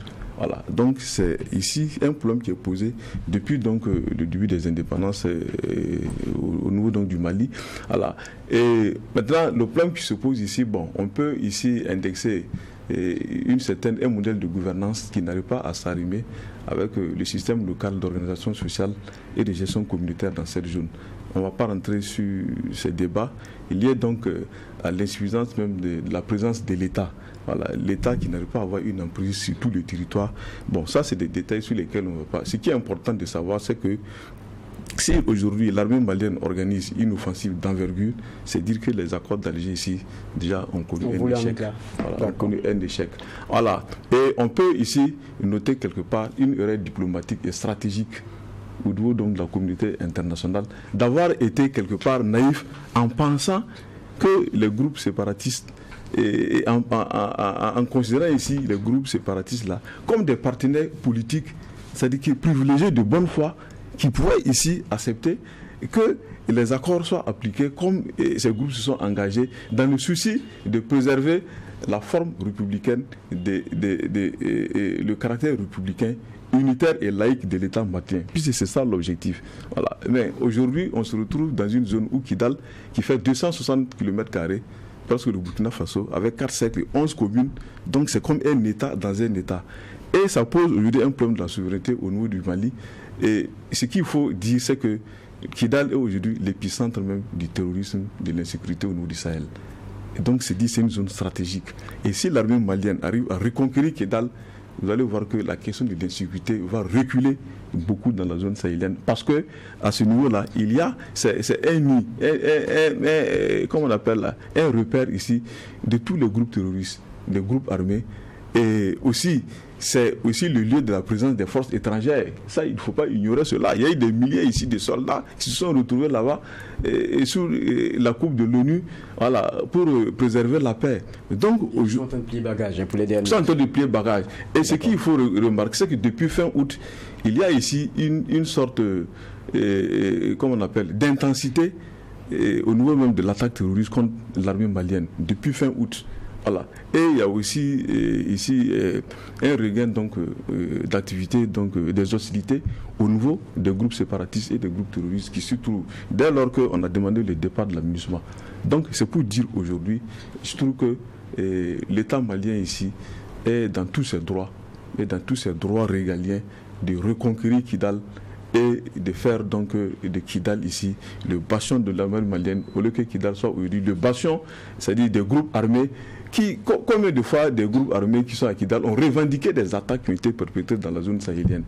Voilà. Donc c'est de ça qu'il s'agit. Et nous avons quelque part un intérêt à ce que Kidal soit reconquis ici par l'État malien, parce que cela va faire reculer beaucoup la question de l'insécurité dans le Sahel, parce que c'est une zone névralgique, une zone stratégique, c'est le nid même des groupes armés, des trafics illégaux, voilà, de toute la criminalité transfrontalière que nous connaissons et qui se retrouve au niveau de Kidal. Donc il y a lieu ici que cette zone soit reconquise afin donc de pouvoir stabiliser donc la zone sahélienne qui aujourd'hui est frappée d'une insécurité endémique, voilà, une insécurité assez grave qui déstabilise donc les États. Une actualité en tout cas qu'on va suivre, puisque la colonne elle est partie de Gao depuis lundi, donc on est en train de regarder l'évolution des choses et peut-être qu'on pourra encore l'analyser ici. On va décider à Adama qui est très clair, Kidal sera pris, on verra tout cela. En tout cas, merci d'avoir partagé vos lectures sur ce sujet. Vous voulez en réalité aider Kidal, c'est pas de la naïveté. On va pas continuer le débat, on va l'arrêter, mais on va plutôt observer comment est-ce que les choses vont continuer et de se poursuivre. Merci en tout cas à vous, ONOPP d'être passé, sociopolitologue, enseignant-chercheur au CNRST. Merci à vous, Adama Amadé Sigiré, écrivain, coordinateur du Rassemblement des intelligences pour la souveraineté de l'Afrique. Merci aussi à vous, Issa Sigiré, d'être passé, journaliste. Vous êtes sur Le Pays. Ça a été un plaisir de vous avoir et n'est-ce pas vos avis sur ces sujets-là. On va nous poursuivre toujours dans la même frange politique. Cette fois-ci, c'est un reportage avant un autre échange sur ce plateau même. Le Centre pour la gouvernance démocratique, qui en collaboration avec le Labo Citoyenneté a organisé un dialogue démocratique multi-acteurs sur les réformes politiques, administratives et institutionnelles. C'était vendredi à Ouagadougou. L'objectif global était de discuter sur la pertinence des suggestions qui ont été émises par les forces vives et recueillir aussi les attentes des acteurs. Nous vous proposons ce point à travers ce reportage. C'est une séance d'échange à bâton rompu entre le Centre pour la gouvernance démocratique du Burkina Faso en collaboration avec le Labo Citoyenneté et les personnes de ressources. Il s'est agi plus spécifiquement de discuter sur la pertinence des suggestions émises par les forces vives, de recueillir les attentes des acteurs qui pourront donner des chances d'aboutir à des réformes efficientes et consensuelles, mais aussi d'échanger sur des mécanismes devant permettre d'évaluer et de suivre les résultats des réformes en vue d'apporter des ajustements nécessaires. Dans la lecture croisée des contributions recueillies par l'ALT et celles du CGD dans la région, on note une convergence de près de 90%. Ces convergences portent en outre sur la suppression de la Commission électorale nationale indépendante et du Conseil économique et social CES. Dans nos tournées régionales, la tendance était plutôt au maintien et au renforcement de la CENI et non à sa suppression au niveau du CGD. Les gens ont demandé qu'elle soit davantage professionnelle, qu'elle soit renforcée. Le deuxième point de divergence dans la lecture croisée porte sur la suppression aussi du CES. Nous, dans nos tournées, les contributions militaient plutôt en faveur de son maintien, mais surtout de son renforcement. Des gens qui ont suggéré, par exemple, qu'on puisse opérer une sorte de répartition des institutions sur la base des résultats électoraux. À ces convergences s'ajoutent quelques réformes constitutionnelles. Les réformes constitutionnelles peuvent être bienvenues, mais au regard du contexte, les gens ont estimé que nos priorités quand même devaient être ailleurs et non dans les réformes constitutionnelles. Et quand on regarde effectivement du point de vue technique, lorsqu'on parcourt l'article 165 de la Constitution, les conditions de révision, parce qu'il faut le souligner, c'est la disposition intangible de notre Constitution, institutionnelle de révision, les conditions de révision de la Constitution ne sont pas toutes réunies à l'étape actuelle de la situation socio-politique et sécuritaire de notre pays. Selon Joachim Voukouma, participant à ce dialogue démocratique, il revient aux dessinateurs de se pencher sur ces différentes questions et de trouver ce qui prévaut. Toujours selon lui, la durée de la transition doit aussi faire objet de débat.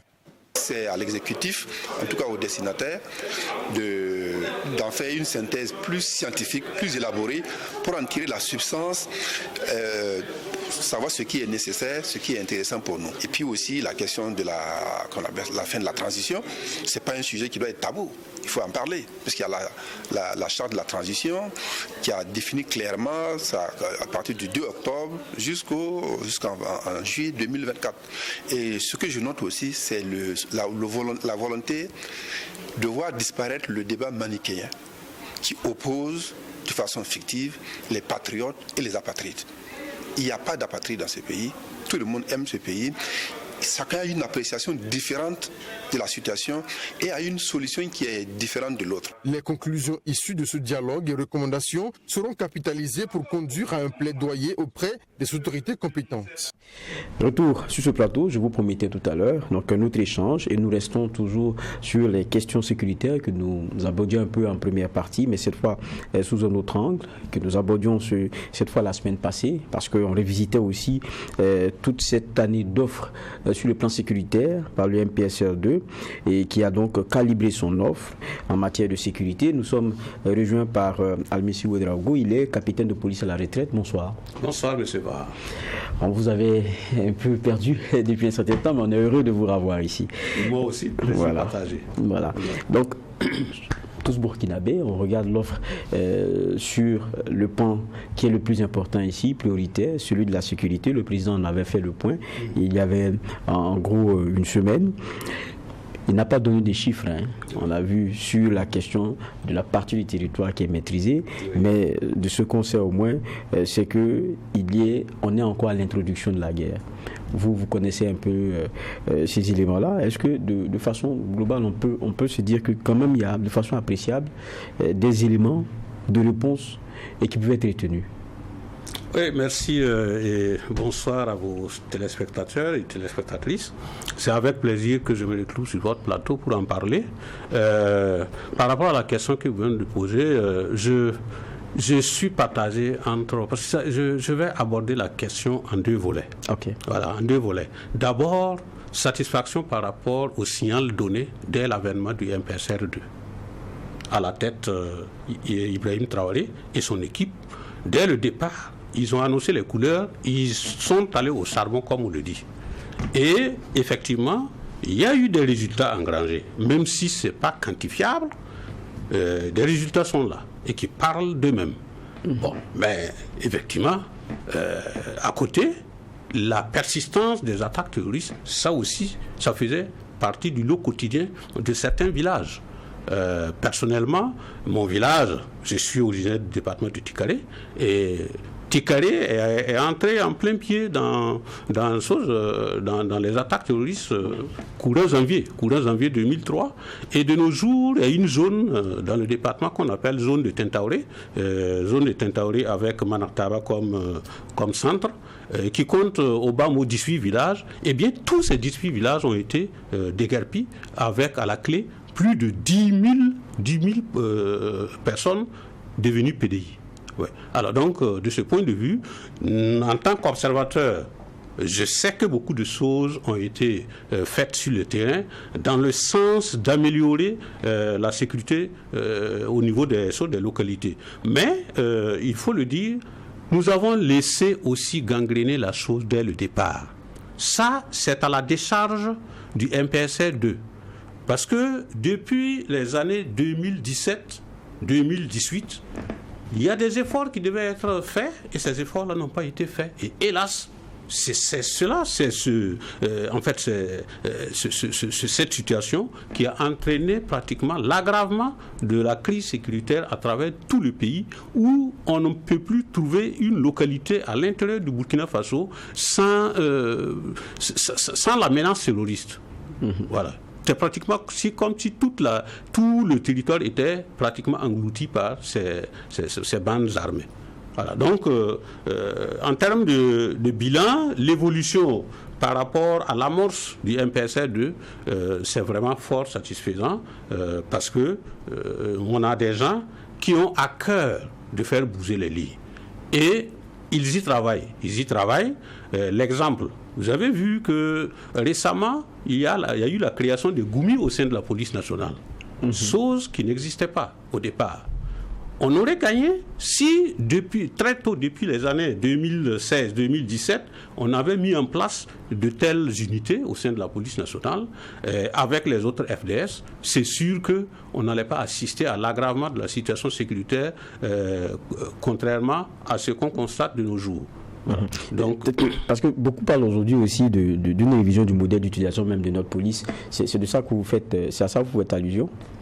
Oui, si vous vous rappelez, sur ce plateau même, j'ai appelé de tous mes voeux l'engagement des forces de sécurité intérieure, dont la police nationale, dans cette lutte contre le terrorisme. Parce que laisser la police à la traîne, au motif qu'il y a un problème de calibrage des armes, parce que vous vous rappelez, même le syndicat de la police nationale a eu à donner de la voix par rapport au calibrage des armes au sein de la police nationale. Et apparemment, ils n'ont pas été suivis, et leurs cris n'ont pas été entendus en son temps.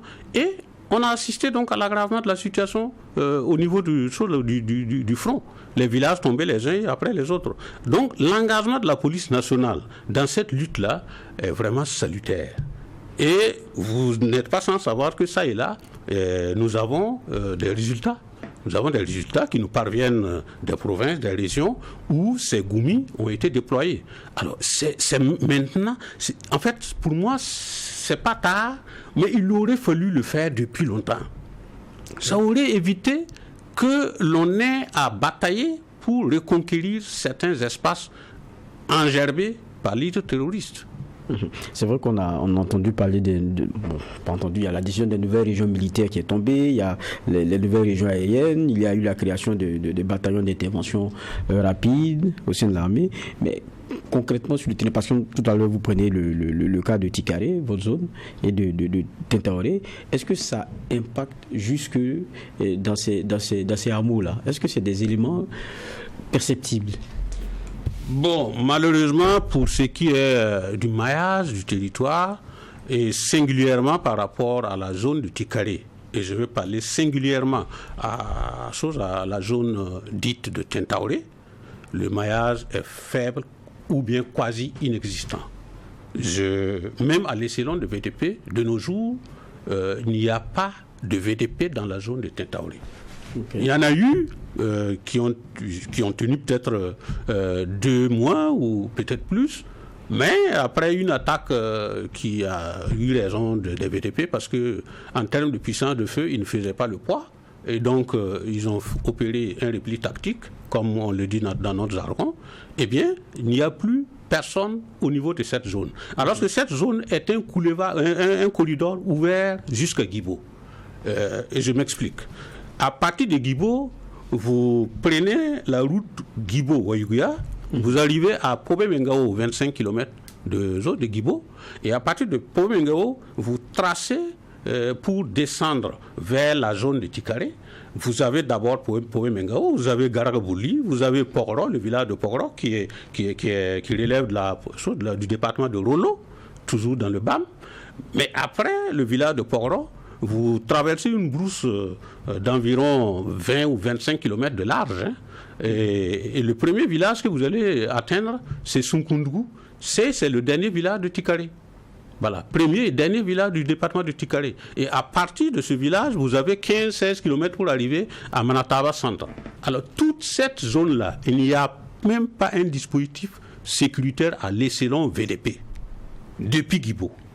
Voilà pourquoi je disais tantôt que c'est un corridor ouvert, favorable aux bandes armées terroristes. Mais tout à l'heure, vous disiez, c'est quoi, 18 villages avec des armes auxquelles on a demandé de partir. Quelle peut être la solution, par exemple, pour une zone pareille? Bon, la solution, c'est le déploiement d'un dispositif sécuritaire quand même un peu robuste, parce que Manataba se joue en termes de distance, se joue à 13 km environ de Tikaré et de 10 km environ de Kosuka, voilà, qui dispose de VDP, et de 19 km du côté de Segnega, parce que cette localité est à cheval entre Segnega et Tikaré. Alors donc, si par bonheur, on arrivait à déployer un dispositif sécuritaire au niveau de la zone de Manataba, eh bien, ça pourra contrer les bandes armées terroristes parce qu'ils ne pourront plus être libres de quitter vers Poho-Mengao et descendre allègrement jusque dans cette zone-là. Voilà. Et à partir de cette zone, ils constituent des menaces qui visent directement Tikare, qui visent directement Kosuka et même Sénégal. D'accord. Je reviens de façon maintenant un peu plus globale. Il y avait un point que le président avait ressorti, c'est la question des armes. Il a dit qu'il n'y avait même pas 200 en soute et tout. Quand on n'en a pas, on ne peut pas, même quelles que soient les réorganisations, ça devient difficile. Sur ce chapitre, il y a quand même des efforts qui ont été faits. Oui, au côté armement, vraiment chapeau bas à l'équipe en place parce que ce qu'ils ont fait, il fallait le faire. Alors, comme on le dit souvent, la plus belle femme du monde ne peut donner que ce qu'elle a. Si vous n'avez pas d'armes, vous ne pouvez pas donner des armes à des gens, quand bien même la nécessité se fait sentir. Oui, mais est-ce que réellement, en son temps, il y avait plutôt manque d'armement au point de calibrer davantage les armes au sein de la police nationale, ou bien il y avait manque de volonté de façon manifeste à aller jusqu'au bout en calibrant les armes au sein de la police nationale. Ça, je voudrais bien savoir. Ouais. Mais, de nos jours, je pense que cette question ne se pose plus. Je pense que les efforts ont été fournis, les efforts ont été faits, et le minimum y est. Le minimum acceptable pour aller contre les terroristes dans leur CVC meurtrière, ce minimum-là y est. Je sais que vous êtes souvent en contact des populations, même si vous êtes capitaine à la retraite, vous connaissez un peu l'offre qu'on a souvent au niveau local en termes d'organisation. Maintenant, les VDP, c'est un peu plus organisé. Ça existait avant, forcément, le MPSR, même pas MPSR 1, un peu avant. Il y a une réorganisation et puis un genre d'oxygène qui a été donné. Est-ce qu'on les sent vraiment, on va dire, un peu plus à l'aise, parce que c'était le premier problème qui était posé lorsqu'on parlait des VDP en son temps. Est-ce qu'on les sent beaucoup plus à l'aise et puis beaucoup plus régaillardis, parce qu'une guerre, c'est d'abord ça. Bon, le problème des VDP, c'est vrai qu'au départ, la chose avait démarré sous les chapeaux de roue de façon timide, mais quand même, là, il y avait une volonté. Et avec l'avènement du MPSR 2, on a assisté donc au renforcement donc en termes d'effectifs et même de l'équipement des VDP. Les VDP par endroit pouvaient être au nombre de 10, 15, 20, avec peut-être 5 armes. Donc, je ne dis pas que cela a été corrigé à la satisfaction des attentes. Non. Même de nos jours, il y a ce manque-là. Ce manque-là est toujours criard. Voilà. Mais il y a quand même un minimum qui a été fait. Il y a des efforts qui ont été faits. Et même leur rémunération. Avant, je pense qu'on les contentait avec quelque chose de l'ordre de 50 000 ou quelque chose comme ça. Mais aujourd'hui, on a revu la chose un peu à la hausse et ça va chercher un peu dans les 60 000. De l'un dans l'autre, ça a quand même créé un certain engouement. Parce qu'en témoin, lorsque le message a été lancé par rapport au recrutement des VDP, il y a eu de l'engouement autour de la chose. Beaucoup de gens sont allés se faire enrôler. Oui. Il y a eu beaucoup de gens aussi qui étaient un peu réticents parce que flattés, trompés par des éléments terroristes qui ont sillonné les villages pour les décourager de ne pas aller s'enrôler parce que s'ils ne le faisaient pas, leur village ne va jamais être inquiété. Mais si ils passent outre et qu'ils vont s'enrôler, eh bien, leurs villages seront la première cible. Alors, donc les gens ont cru que ces messieurs étaient de bonne foi et beaucoup de gens, hélas, dans certains endroits, n'ont pas accepté d'aller s'enrôler. Ils l'ont appris à leur dépens. Ils l'ont appris à leur dépens parce qu'ils ont été les premiers pratiquement à partir. Bon, je vais revenir sur Tikare. Vous avez parlé de quelque chose tout à l'heure, la question du maillage. Je pense que c'est très important pour qu'on n'ait pas des zones qui aient l'impression de se retrouver un peu isolées ou exposées. Quand je prends le cas de Tikare, qu'est-ce qui peut changer la donne? Tout à l'heure, vous disiez peut-être que des éléments y sont envoyés, mais ça doit être forcément en organisation ou en bonne intelligence avec ceux qui sont les villageois eux-mêmes, même s'il y en a certains qui ont quitté les lieux. Oui, en fait, côté résilience, les gens sont résilients. Nous avons une population résiliente. Les VDP ont la volonté d'aller au charbon, comme on le dit. Oui. mais ils sont quelque peu découragés parce qu'ils n'ont pas l'équipement nécessaire. Par rapport à leur nombre, ils n'ont pas le minimum. Si vous êtes par exemple 30, un exemple je donne, vous êtes 30 et on vous donne 15 armes. Et les 15 autres personnes, ils font comment? Il n'y a pas d'armes. Et le problème, c'est que l'ennemi est au courant de ça. L'ennemi qui fait partie donc de la population et qui bénéficie même des cas de complicité, en une journée, l'ennemi finit avec le nombre d'armes que vous avez, que vos VDP ont, et se prépare pour venir en découdre avec vous. Et c'est ce que nous avons constaté la dernière fois, avant le 24. Avant le 24, nous avons enregistré une attaque, malheureusement, qui s'est soldée par 4 morts. Et les VDP ont vraiment essayé de contrer. Ils sont rentrés dans l'action, ils ont fait ce qu'ils pouvaient, mais c'était plus fort qu'eux. Ils étaient obligés de lâcher prise. Voilà. Donc, je pense que ce qui peut corriger un tant soit peu la crise sécuritaire au niveau de la zone de Tikaré, c'est véritablement un déploiement d'un dispositif robuste de FDS qui vont être déployés au niveau de la zone de Tentaoré. Et par bonheur, on a déjà les VDP. Nous avons au Bamo plus de 100 personnes formées en VDP et qui ne demandent qu'à être utilisées. Ils ne demandent qu'à être utilisés en termes d'équipement, en termes de moyens et tout.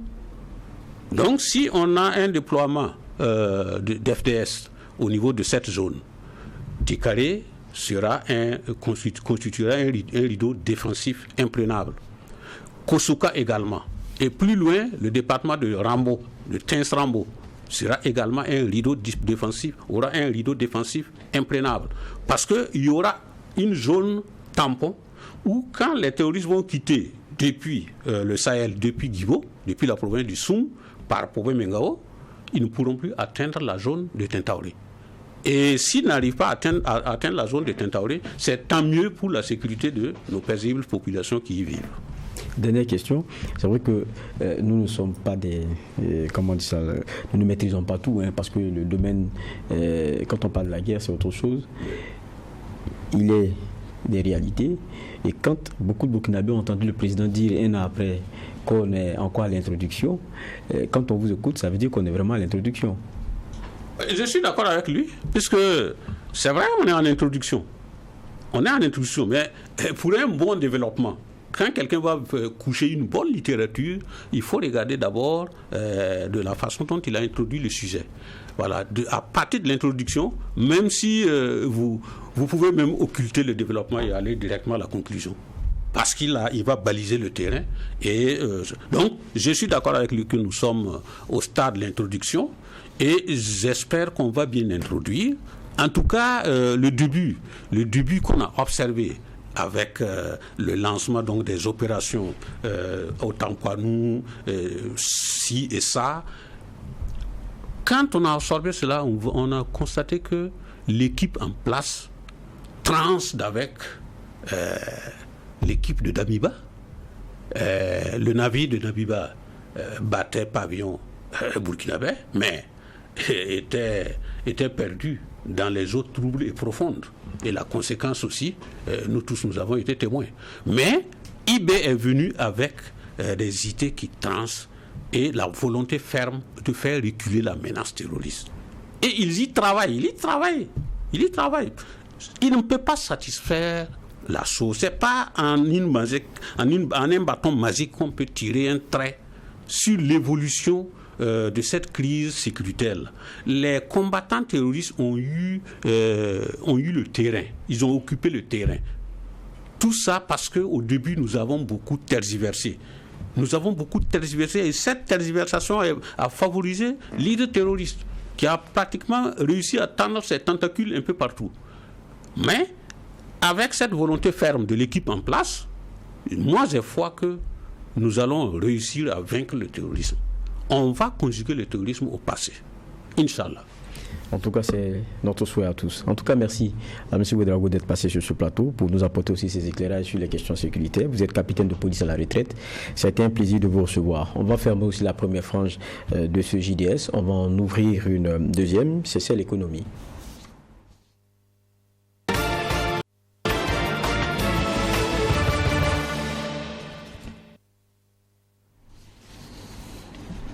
Dans cette frange économie, comme nous l'annoncions en titre, l'actionnariat populaire, l'APEC, Agence pour la promotion de l'entrepreneuriat communautaire, poursuit sa série de conférences publiques. Et cette fois, c'était donc dans la région du centre-est que l'APEC s'est rendue. Et l'objectif, l'on le connaît, c'est bien informer la population afin de permettre une meilleure compréhension du programme d'entrepreneuriat communautaire et susciter une adhésion massive des populations burkinabées. Et la conférence publique a eu lieu hier samedi dans la ville de Tinkodogo. Et notre reporter Mamid Diana Kamambou nous en propose ici le point. C'est une population engagée pour développer sa région en particulier et l'ensemble du territoire national en général. Personnes âgées, jeunes et femmes, tous mobilisés pour souscrire à l'actionnariat populaire. Chacun donne les raisons de sa motivation. Je veux voir mon pays évoluer en fait. Donc, c'est-à-dire, vu qu'aujourd'hui, nous voulons émanciper, nous voulons nous développer nous-mêmes. Donc, il faudrait que chacun mette la main dans la pâte pour contribuer aussi à l'évolution de ce pays-là et contribuer au développement de ce pays-là. Donc, on doit pouvoir compter sur nous-mêmes. Voilà, je pense bien que c'est en passant à ça que vraiment j'ai décidé de souscrire donc à l'APEC.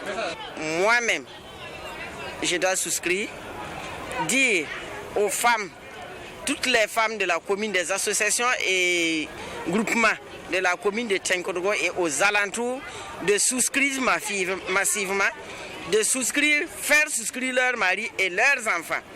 Parce que c'est la bienvenue pour nous. Il est bien vrai que nous sommes âgés, mais nos enfants sont là. Moi, ça m'a touché trop au cœur. Dès lors qu'on a vu ça s'est commencé à Ouaga, moi je me demandais, mais pour souscrire, on fait comment? Et Dieu merci, c'est venu dans ma région. Sincèrement, je me suis surpris même de ça. Voilà, et tous les chefs coutumiers vont tous s'exprimer. L'actionnariat populaire, vraiment, c'est une bonne idée parce que ça permet à tout Burkinabé de prendre part au développement du pays. Et moi, je suis partant, j'ai déjà souscrit et j'appelle mes partenaires, les jeunes et tous les Burkinabés à agir. C'est le moment de monter notre patriotisme pour le développement du pays.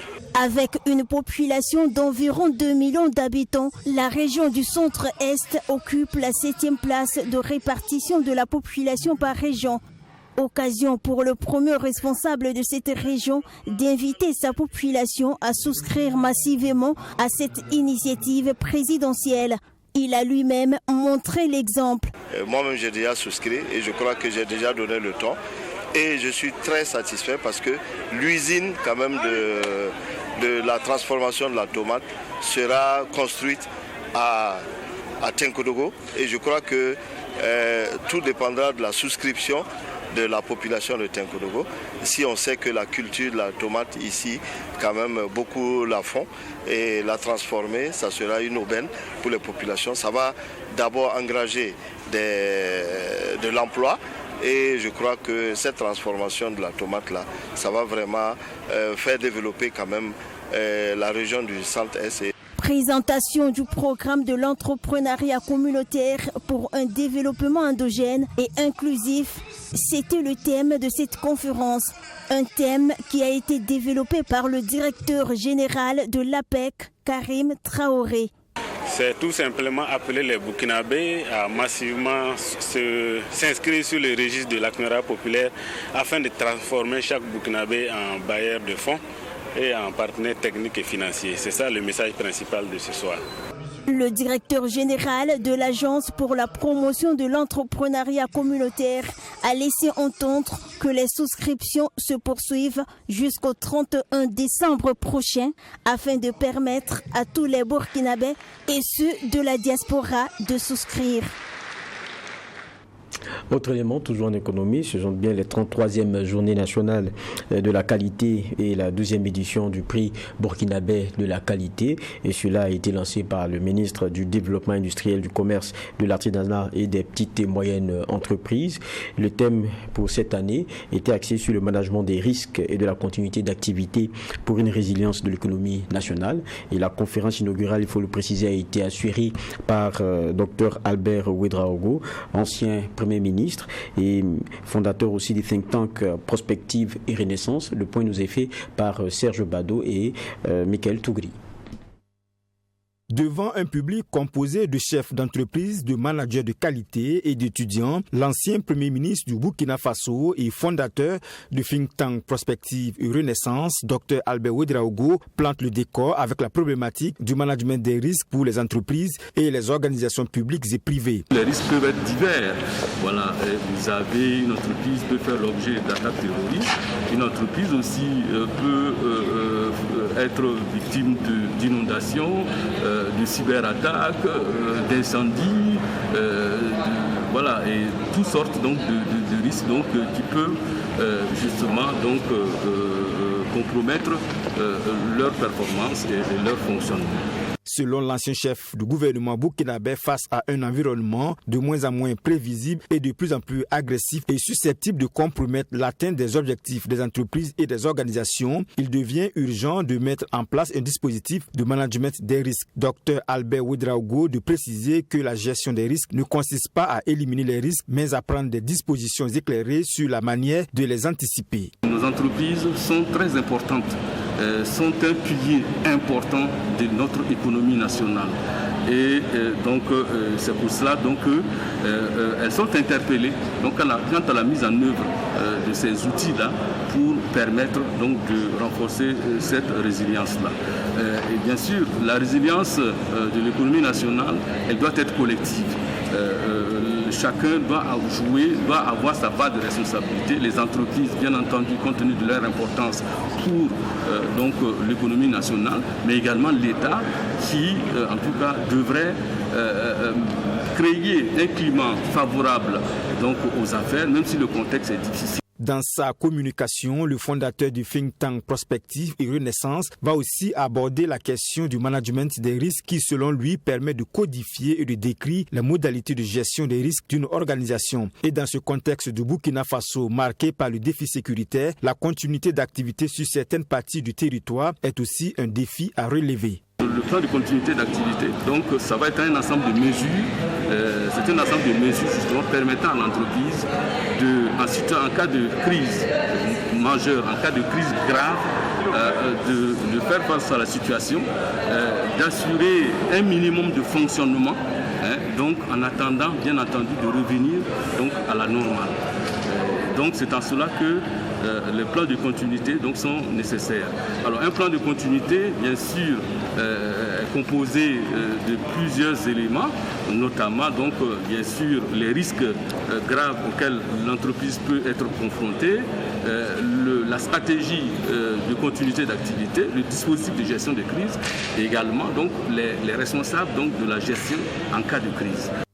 Pendant ces 2 jours, plusieurs activités ont été organisées pour cette 33e journée nationale de la qualité et la 12e édition du prix burkinabé de la qualité. Ce sont entre autres des conférences, des panels et des visites d'entreprises. Ces 2 activités qui se tiennent en ce mois d'octobre, mois du consommation local, n'est pas le fait du hasard pour le ministre en charge du développement industriel. Il y a donc un lien entre le consommation burkinabé et la qualité, ajoute Serge Pouda, avant d'inviter les populations à consommer burkinabé et tout ce qui est produit au Burkina Faso. C'est la fin de cette partie économie. On va ouvrir une autre porte et c'est d'ailleurs la dernière et c'est la partie sport.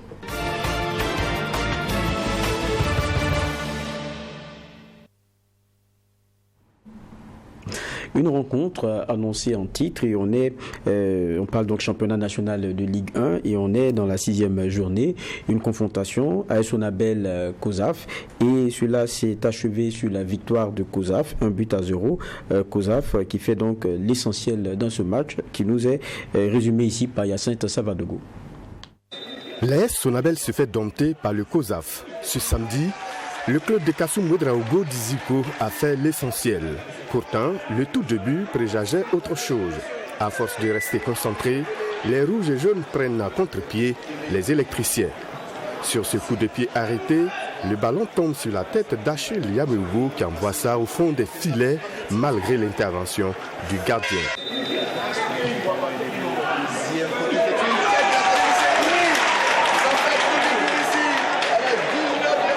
Un but à 0. La Sonabel va tout donner pour revenir au score, mais c'est sans compter sur le bloc défensif de Kozaf. La mi-temps intervient sur cette avance des poulets du coach Bahia. À la reprise, les électriciens reviennent à la charge avec ce centre repoussé par le gardien. Les choses vont mal tourner avec l'expulsion du capitaine Mohamed Walid Guira. En infériorité numérique, la défaite est consommée parce qu'il n'y aura plus grand-chose jusqu'au coup du sifflet final et le COSAF enregistre sa première victoire. Première victoire, mais il y a tout du travail à faire. Il y a tout du travail parce que on a 4 points, 6 matchs, c'est pas bon. Donc il faut rester concentré, il faut travailler.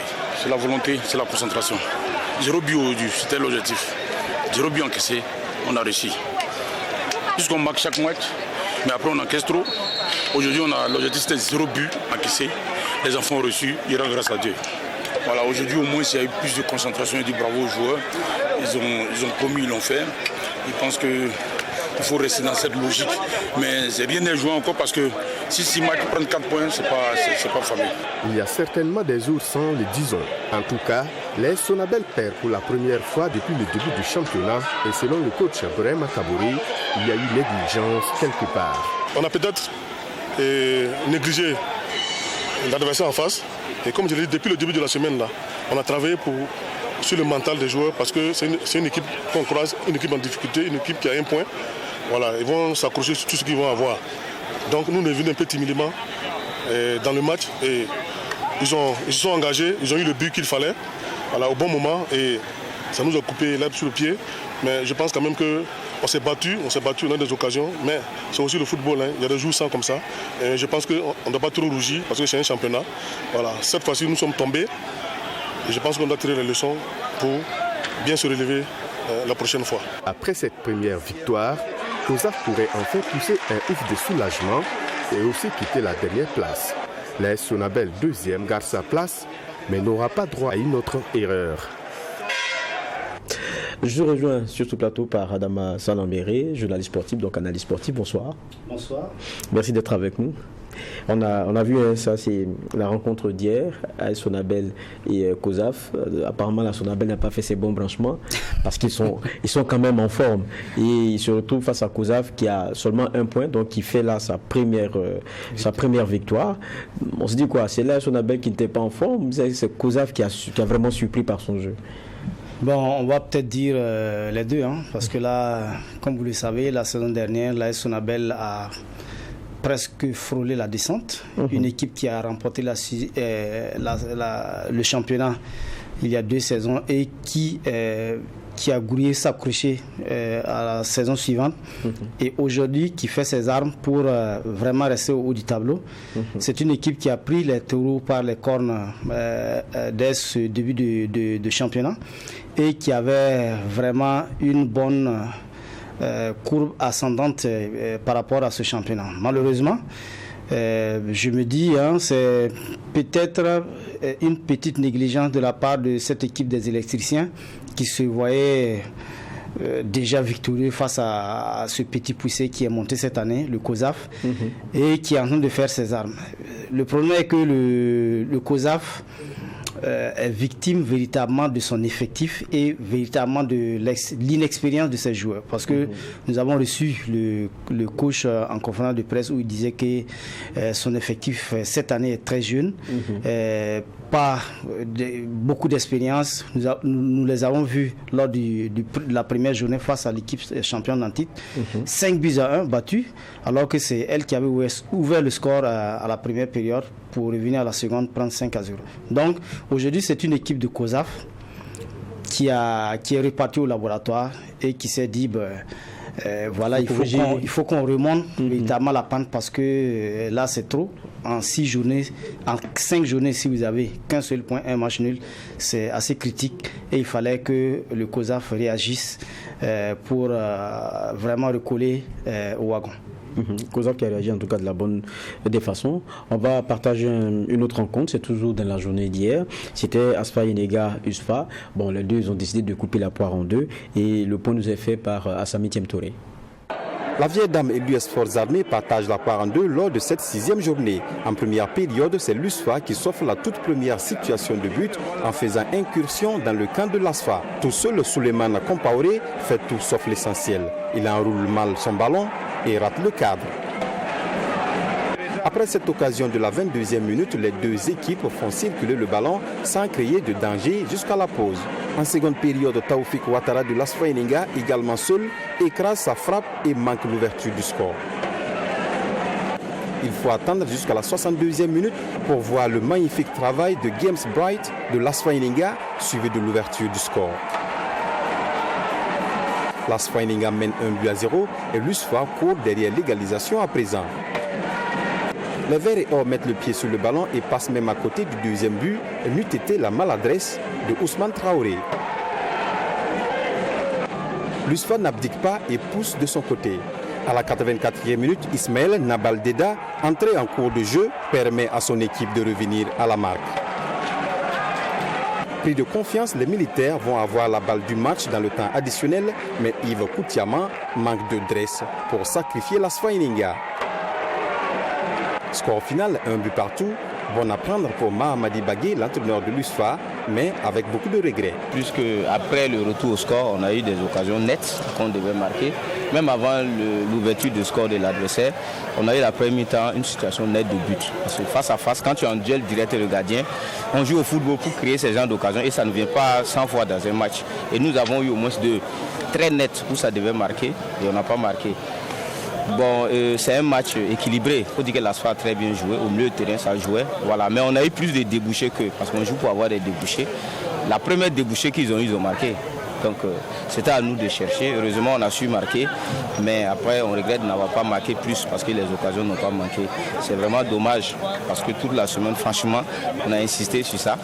Même son de cloche pour Honoré Kinda, l'entraîneur de l'ASFA Yenega, qui dit se plaindre pour la première fois d'arbitrage.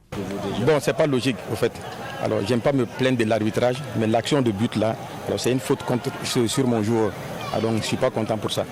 Alors, on va visionner les images pour voir, mais je pense que ce but-là, c'est l'arbitre qui a accordé ça. Je suis pas content. J'aime pas me plaindre. L'arbitrage, ça me dit pas. Alors, parce que c'est vice-versa. Ça peut être contre moi ou contre autre chose. Voilà. Mais ce but-là, c'est l'arbitre. Et du contenu, ça va. Je vais dire bravo aux deux équipes qui ont mouillé le maillot. Alors, je suis content du contenu. Alors, on aurait pu marquer, comme eux aussi, leurs dernières actions. Alors, ça a été du football. Les deux équipes partagent donc les points en attendant la 7e journée. Rencontre donc ASFA, USFA. Est-ce qu'on a d'autres rencontres Bobo du Lasso ici pour aujourd'hui? Oui, je crois qu'il y a eu RCB Raïmon où le match, c'était vraiment le choc de la Ligue de l'Ouest. Parce que comme vous le savez, les dimanches sont réservés pour ce qu'on a appelé la balle de match. Okay. Voilà, à Ouagadougou, il y avait ce derby entre l'AS Douane et puis le Salitas. Et à Bobo, c'était le Racing Club de Bobo contre Raïmon. À Bobo, le match s'est terminé par un match nul, un but partout, pendant qu'à Ouagadougou, le champion en titre est sorti vainqueur de cette rencontre. On va dire que c'est la confirmation de la domination de l'AS Douane, parce que la saison dernière également, pour les rencontres entre ces deux équipes, l'AS Douane est toujours sorti vainqueur. Donc l'AS Douane, l'équipe de Kaoumalou vient de confirmer en fait sa suprématie face aux joueurs de Salitas. Une rencontre qui a vraiment mobilisé beaucoup de supporters parce qu'on s'attendait à une rivalité. Voilà, on s'attendait à une vengeance, on va le dire, en griffe de Salitas. Mais nous avons suivi peut-être un match où les deux équipes se sont peut-être respecté. Il n'y a pas eu de prise de risque de la part des deux équipes. Chacun a voulu jouer avec le frein à main pour espérer peut-être un espace, aller marquer. Malheureusement, bon, quand vous êtes face à une telle situation, le jeu se grippe et puis ça devient compliqué. Salitas a eu un penalty en début de rencontre. Malheureusement, la nouvelle recrue, Mohamed Lamine Ouattara, n'a pas réussi à marquer le but. Et cela peut-être a sapé le moral de ses adversaires qui ont peut-être reculé et qui a favorisé l'AS Douanes qui allait marquer ce but et c'est resté 1-0. Donc, l'AS Douanes, avec ces 2 matchs en retard, est en train de venir encore. Et c'est un avertissement pour la SEC de Koudrou qui a réalisé un nul hier. Et voilà, la SEC, qui est le leader actuel de ce championnat, a réalisé un nul.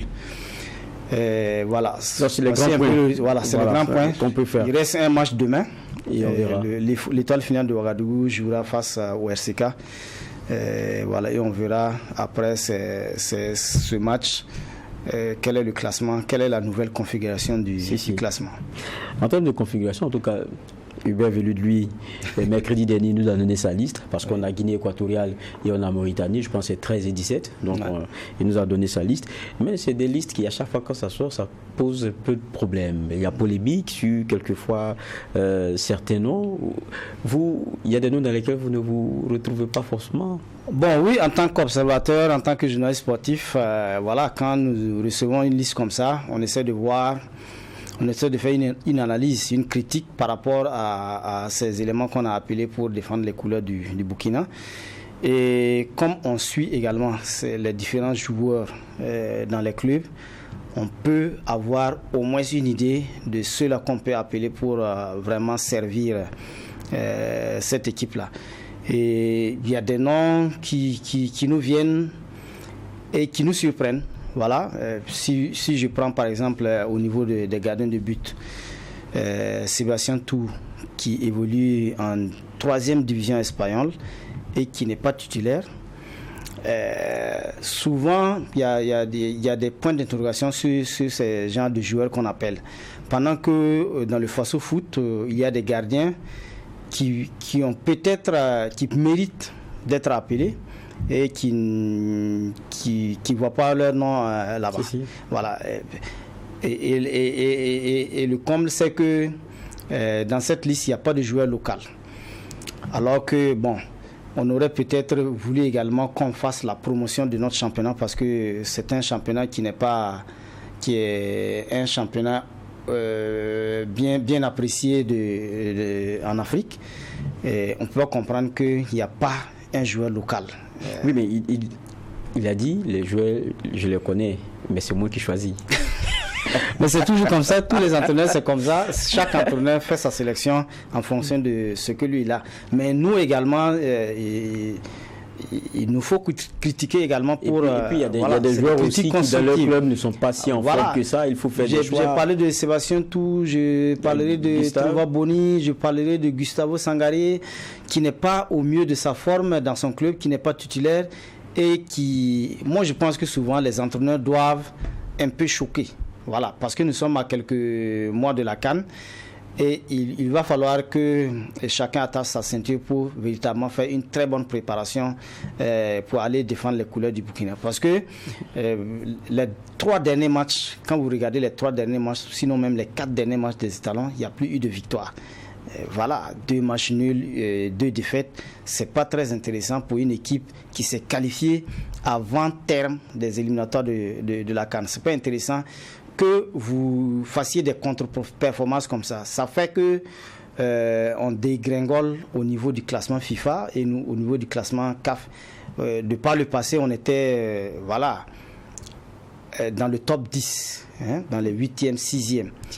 Mais aujourd'hui, en termes de classement CAF, nous sommes 10e. Et depuis le mois de juin, nous étions 55e. Et maintenant, nous sommes 58e. Ça veut dire que nous sommes en train de dégringoler. Et c'est inquiétant pour une équipe qui a son mot à dire à cette CAN. Si vous avez des positions comme ça, c'est pas du tout intéressant. C'est lui qui décide et on va observer ce que ses choix donneront. En tout cas, on est derrière les étalons, on espère qu'on ira de victoire en victoire, mais il faut bien comprendre aussi les choix du sélectionneur. Et puis bon, en la matière, on sait, en définitive, c'est lui qui les assume. Mais au passage, on aura un peu souffert, nos supporters, c'est bien cela. Mais ce qu'on lui souhaite, c'est de nous faire mentir. C'est bien ça. En tout cas, merci à vous, Salam Vélé, d'être passé à ce JDS. Ça a été un plaisir pour moi de vous avoir et vos clés de lecture sur la partie sport de ce rendez-vous. Et on espère vous avoir ici encore, même si j'ai cru d'ici très souvent. Merci. En tout cas, merci à vous d'être resté avec nous tout au long de ces 1h50 à décrypter notre actualité, celle d'ici aussi et d'ailleurs. Et nous vous disons donc au revoir ici et maintenant, en espérant vous trouver dimanche prochain, toujours en bonne santé. Et d'ici là donc, portons-nous bien.